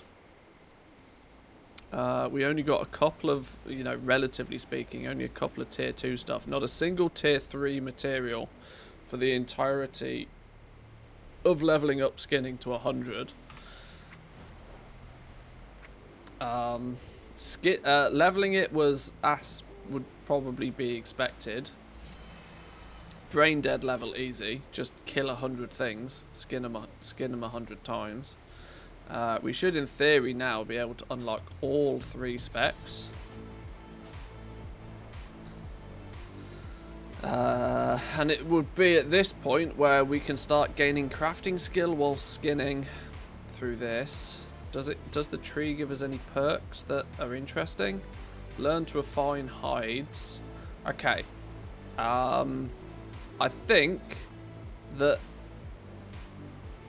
yeah, refining of the hides is something you're going to have to spec into, which is an interesting choice. It concerns me that this is a thing in the first place, and actually having it embedded in the spec trees worries me even more, because it means that it's pretty solidified as something that they're going to do, which is a problem, right? Because it means that this basically means that 5 tier 1 materials is going to be valued, 25 tier 1 materials is going to be valued somewhere in the region of this 1 tier 3 material. Unless when we start doing some skinning at max skill, we start to generate a reasonable amount of tier 3 materials. I think the way that it looks from here though is that you're gonna have to be max skill to even get a tier 3 material to drop, which is not a problem. It took us 20 minutes. But even then it feels like you might not get many of them. Emphasizing the fact that they're trying to push, from a gathering perspective anyway, material quality to be a substantial thing. And, you know, the fact that they're then saying, right, you're going to have to spec into higher and higher quality, you know, to be able to refine upwards, you're going to need to spec into it. You'll learn the ability to refine tier 1 quality hides and turn them into tier 2. Presumably when you've put loads of points in this, yeah, then you can take tier 2 quality hides and turn them into tier 3. But you got to spend 40 points on this one node.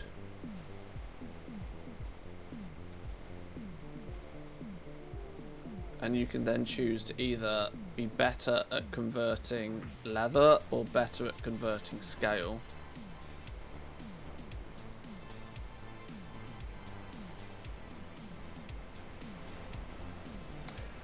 Oh, that worries me. That worries me. Because that's not going to balance out very nicely at all. You're going to have all of this. It's going to be weird, right? You're going to give skinners all of this incentive to level up and to spend spec points and to start making higher quality materials. But ultimately, after 5 minutes, leatherworkers won't care. Because leatherworkers will quite quickly get to the point where they're just like, you know what? We've already outskilled the need for higher quality components. Because you can quite quickly on a lot of stuff get to a point where you're, and the only way they could get around this is by cranking up the recipe difficulty for everything.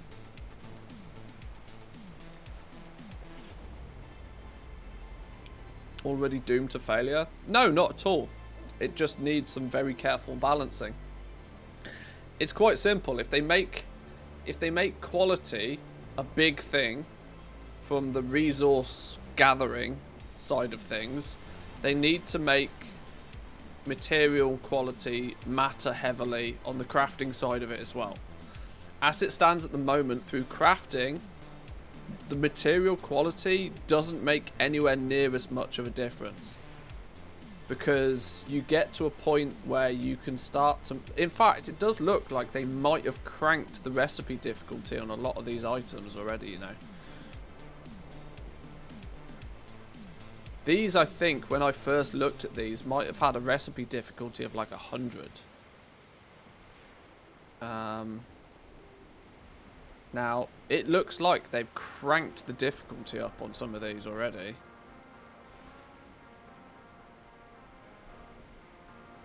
There's nearly nothing that's got a recipe difficulty of less than 300 at this point. Maybe that's in an effort to make it so that until I learn these, it doesn't show me info about them, annoyingly. Okay, I need to head back to town, dump off empty bags and take a look at things. I need none of this to be happening right now.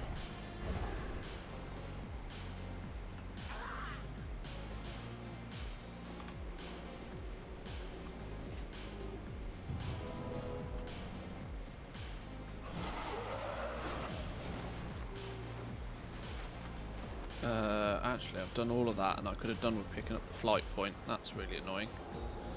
That's really annoying. When you go and spend 3 of your vigor points on dragon riding, and then realise that you actually need to turn around real quickly to grab a flight point. Maybe it'll be easier to take a flight point then, to Valdrakken. Okay.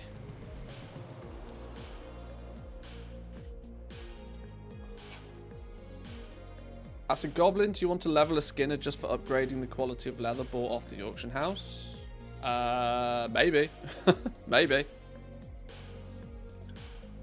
Although this was my point that I was trying to make, right? The necessity for the way it appeared very early on with leatherworking, which they might have... The problem is we don't get like solid patch notes for the alpha. We get patch notes of what they're planning to do, but we don't get information on what they've done due to feedback.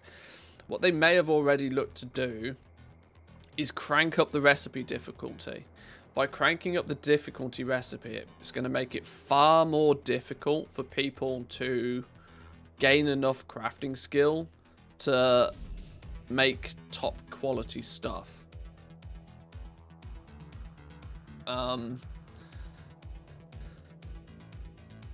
Which in a way is great, but there's a bit of a contradiction that if you use basic ass materials, you're never going to make good quality stuff. But if they try and make, oh, this is so difficult to explain. I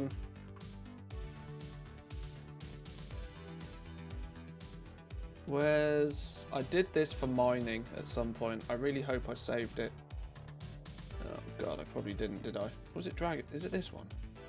Genius. So what I kind of think needs to be implemented in some way, shape or form. This is how I feel that, I know this all says mining, but this could be representative for any of the gathering professions. I think it needs to be that when you're max skill, that there's a 50% chance-ish that you gain the tier 1 quality material. In this case, like resilient leather or something. There's a 30% chance you'll gain a tier 2 and a 20% chance to gain a tier 3. This means that when you're max skill in a gathering profession, it will hold the value of these 3 materials quite close together. Because anybody out doing a consistent amount of gathering will get a good supply of all of them. What this then means though, is that when you're doing some crafting, it becomes, you know, kind of cost effective to be able to use higher quality materials without it costing you a significant amount more. The difference between using tier 1 components and tier 3 components in this scenario would be, it would double your cost, but doubling your cost is still within the realms of possibility. The fact that you might do it to be able to, you know, if you can double your cost but push the quality up by a level or 2, it becomes worth. Even if, you know, you're only gaining a couple of item levels extra by doing it. So as long as the material acquisition on quality here is quite close together, things I think will work relatively smoothly. Which one of these is the bank? I can never remember. One of these is a bank. No, you're the innkeeper. And you're the bank. Let's put these materials in the bank so we can keep track of what we got via leveling. Clear our inventory of the rest of the stuff and then go out and do some more skinning.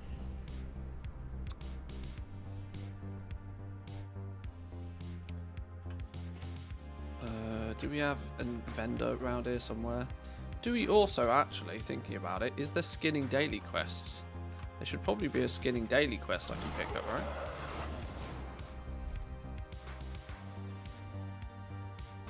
Who are you?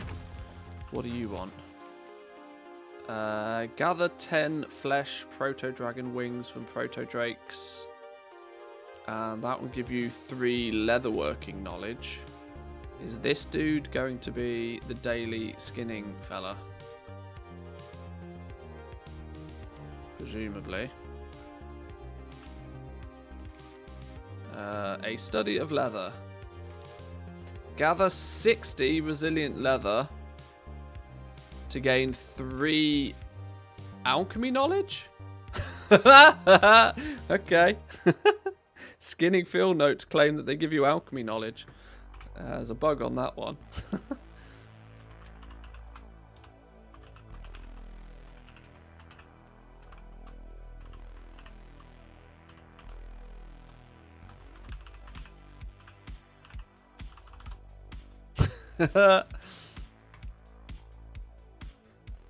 Makes perfect sense, right? Turn in 60 leather and learn 3 alchemy knowledge.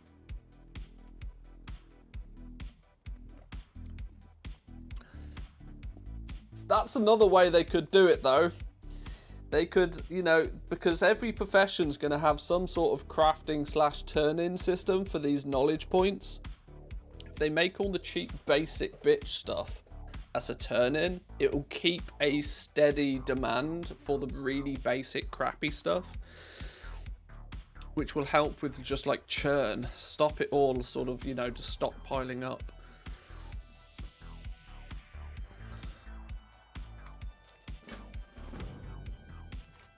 But yeah, having to turn in 60 pieces of leather for 3 knowledge points. Gaining knowledge points is not going to be cheap at this rate. Craft 4 herbalists' floral baskets to gain 3 knowledge points.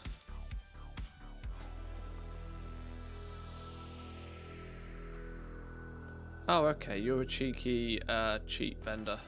Nice.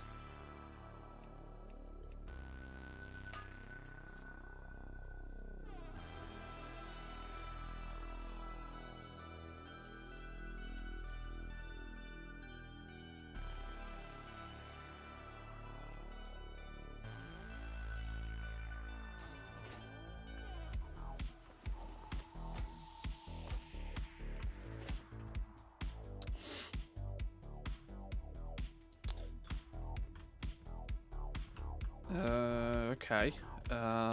As far as the alpha's concerned, then I can't get a cheat book for skinning. So, in a weird way, I need to go do my skinning daily. This is gross. On the alpha, I need to go do a skinning daily, so I can spend some skinning points. Can we do some quick maths to how many is needed to max out skinning? So we need 40 plus 40 plus 40. Well, that's 120. 120. I can probably do this in my head, can't I? 160, 200, 240, 280, 320. 360, 400. There's only 400 knowledge needed to max out skinning, which is about 200 to 300 less than a crafting profession. So you're likely to be able to max out skinning What did I say? 400? If you can get 3 a day, it could take you 3 months to max skinning if you only have access to 1 daily every day.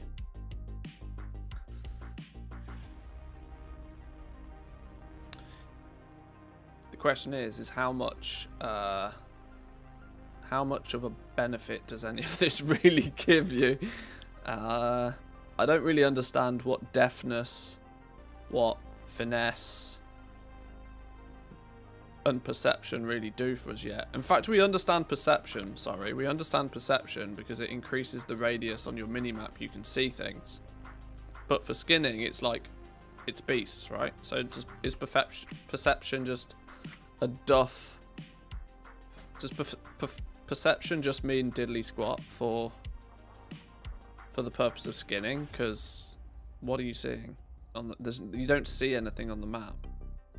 Oh, perception also gave you, because Drakthir have it as a bonus, right? Didn't it also give you, increases your chance to get rare stuff, I think. So maybe some of the rare materials will be easier to find. Okay, we need some maybe meat to place one of these things. Is enchanting implemented yet? No, not yet.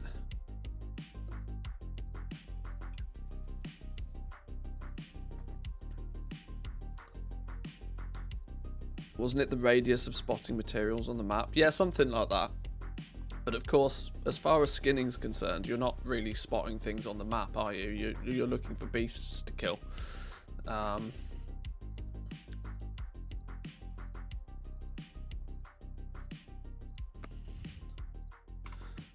Is the ink vendor updated?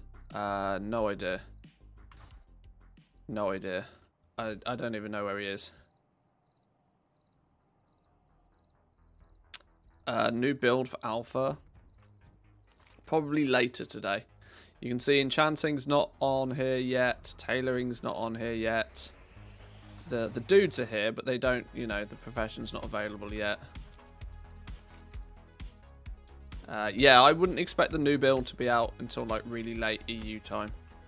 Tomorrow we'll look at whatever's on the new build. Make sure you're following on Twitter. We'll talk about that sort of stuff when it pops later.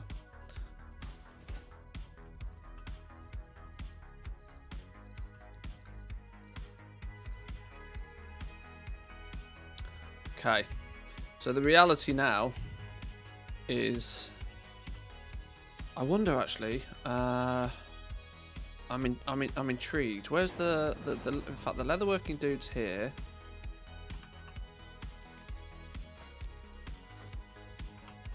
Give me the cheat leatherworking book. You sell it. I'm intrigued to see if they've jacked up the difficulty on all of the leatherworking recipes. Because these low-level ones, I swear these were like recipe difficulty only 100 the other day. I have a sneaky feeling they've jacked up the difficulty of a lot of these.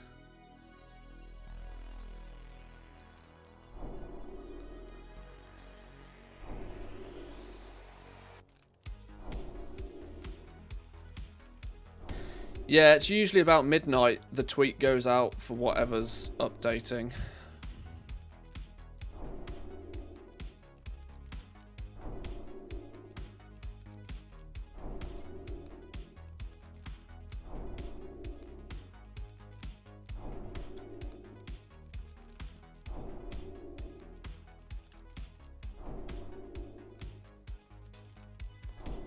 I don't know why I'm spending so much time on this. I'll probably have to delete this character tomorrow. Every time they release a new alpha patch, it's advised that you delete your characters and make them again, because they to prevent there being unnecessary bugs. So I'll have to do all of this again tomorrow, but it's fine.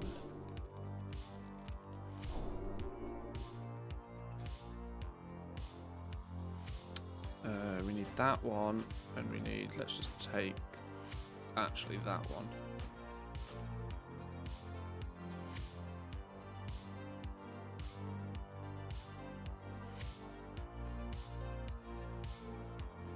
I also need to keep my eyes on these actually to see if there's any, because there's quite a lot of stuff that's often tagged as not yet implemented, and I want to see when it gets implemented, if you know what I mean.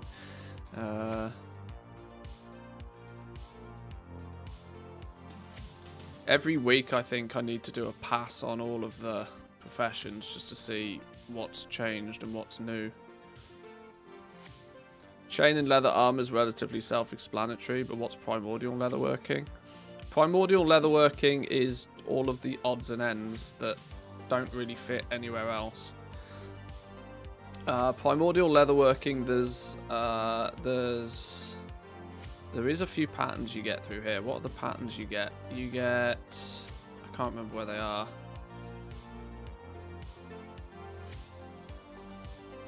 You get the ability to use curing agents and chain oil finishing reagents on a few patterns. You unlock something somewhere. Where is it?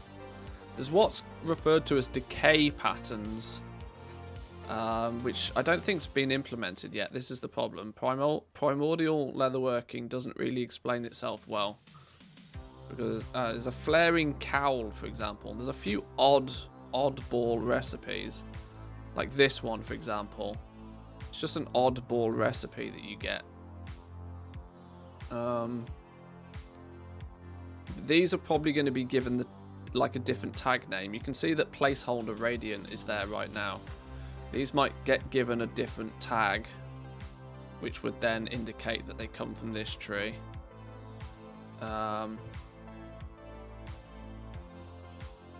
Yeah, there's only a handful of recipes that comes through this, and even the ones that do, you know, because there's like these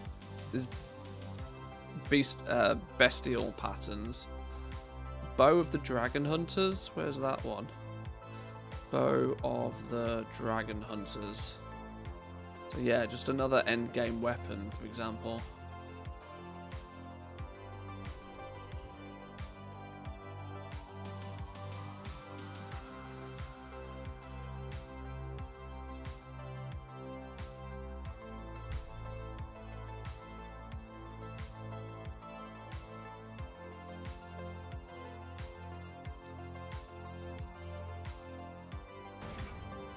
Flame Touch Chainmail. Well, they've changed the name of this.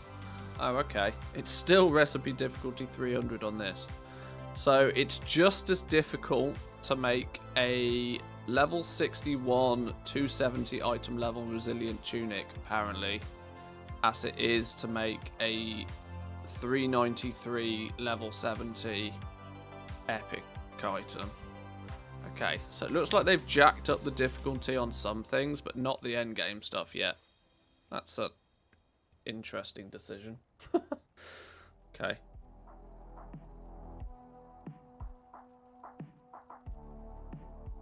Does it have an item model yet, the bow? Where's it gone? Yes.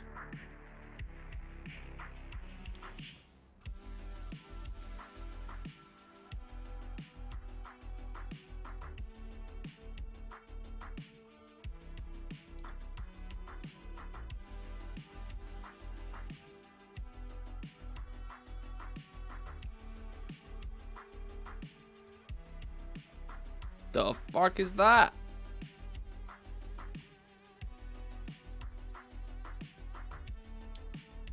Feels placeholder? Probably is.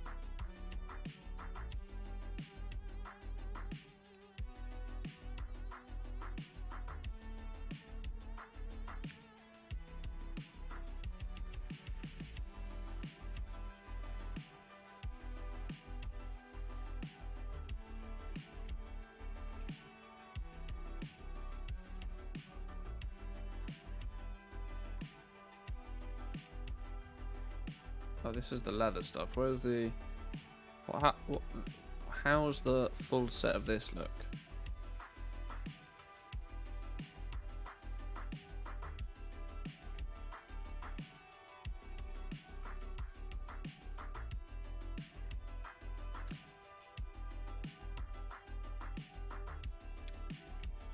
That's quite cool.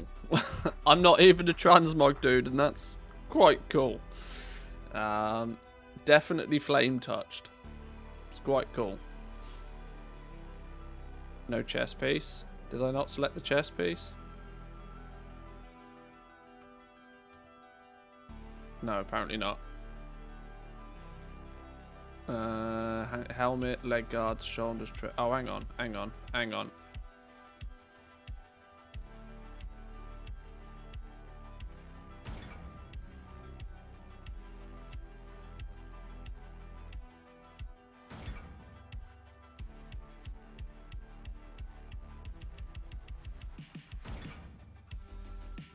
Please hold. Let's unlock the full set in case you need to have unlocked the patterns for it to do its thing properly.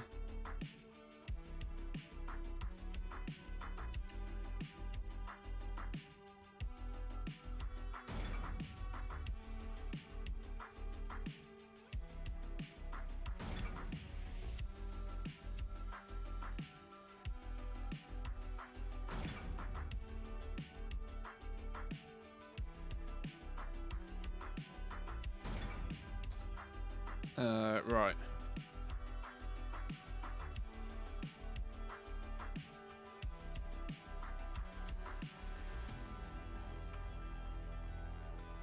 Right, there we go. That apparently is the fullish set. It's quite funky, you know. Shoulders are cool, helm's cool. The rest of it's a bit weird. I ain't gonna lie, the rest of it's a bit weird. But the shoulders and the helm are cool. I don't know, I'm a sucker for fiery things though.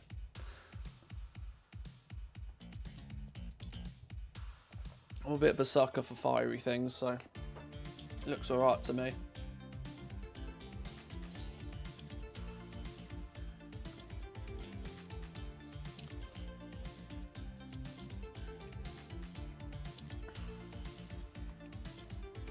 Better than my basic bitch look anyway. Red mount it is then, yeah. Right, I guess the requirement of me now is to go out and do a whole bunch more skinning, really, to get like maybe an hour's worth of actual skinning results. But I'm hungry. I'm not gonna lie, I'm hungry. I think we'll play with this a little. Why is that? Visage of True Self. What is this? Transmog fella. Void storage. Oh, this is the barbershop. Okay. This is the barbershop. Barbershop's a bit empty. Fellas, you need to redecorate. Get some shit in here. But yeah, I think we'll continue with this tomorrow. I'll go and do a bit of skinning. I'll see about maybe putting together some thoughts for skinning in YouTube format to keep up to speed with what's going on. Can I give a quick TLDR on skinning so far, considering all we've actually done is level it up? I would go as far as saying leveling it is about exactly what you'd expect. You kill 100 mobs, you skin them, you level up. Super piss easy. I don't fully have a good idea of exactly what finesse, deftness, or perception really does for me yet, on the basis that the character sheet doesn't show it, and there's no real easy way of working out what these stats really even do. Maybe I'll try and figure that out in a bit more scientific fashion. The refining up the quality of the hides, I'm not a fan of. Although I think the fact that it's being locked behind spec trees makes it more acceptable, because it won't easily be accessible by everybody. You're going to have to not only do skinning, but have skinning on a character for a reasonable amount of time. You're also going to have to spec into doing this sort of stuff. So there's some... I'm still not a fan of leveling up qualities of materials, because it means at some point, like, at some point, 25 tier 1 pieces of material will be valued 25 tier 1 pieces will be the value of a tier 3 piece, ultimately. Unless via skinning you just get more tier 3 quality mats anyway. Making baits we will test in a little bit more detail once we've got some more stuff to be able to do it. Might be cool for once you're a bit more geared and can kill these elite mobs and they, you know, they give you better stuff. It might be something that you just log on to your skinner once or twice a day, summon an elite dude, kill it, skin it, log off. It might be like super quick passive 100 gold, you know. It might be log on, log off worthy, kind of like a mission table possibly, to lure out a rare creature, kill it, skin it, log off, job done, come back once the cooldown's over. The fact that you make shit for fishing, nice little synergy between the professions, I'm all for that. Why not have skinners make the lures instead of them just being on a vendor? Sure, fine, no problems with that whatsoever. I still don't really feel it stands out enough to justify its position as a primary profession, unfortunately. As I think, you know, all of I don't know, maybe you'll still make loads of gold with it because leather workers will buy all your materials all day long. It's a gathering profession, isn't it, at the end of the day? The spec trees, I can't fully test them because we don't have unlimited knowledge we don't have unlimited skinning knowledge like we do for other professions, unfortunately. But yeah,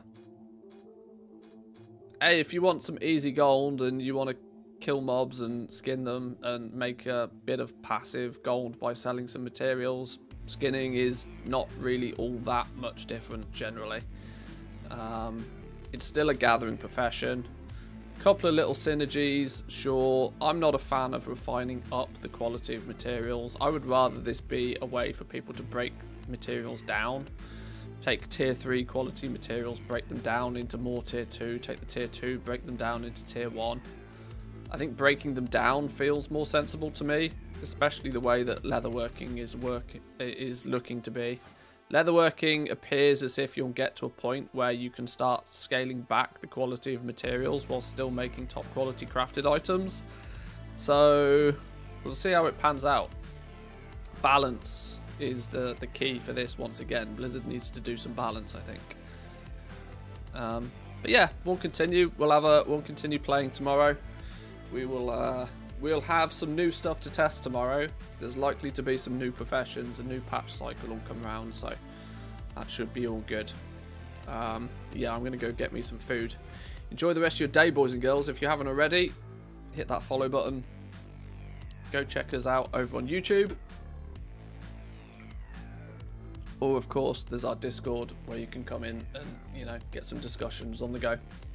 But enjoy the rest of your day. I'll see you all tomorrow, boys and girls. Peace.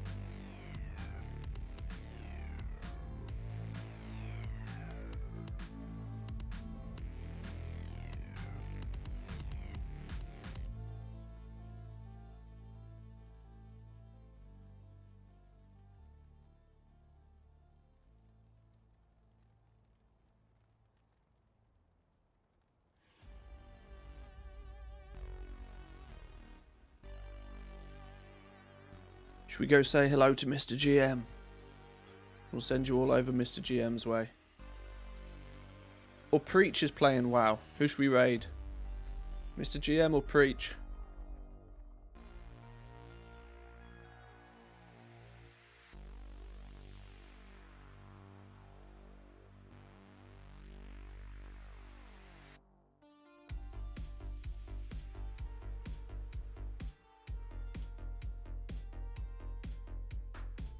Preach, of course.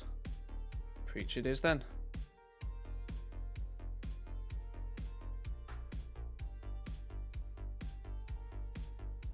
Catch you all in a bit, boys and girls. Peace.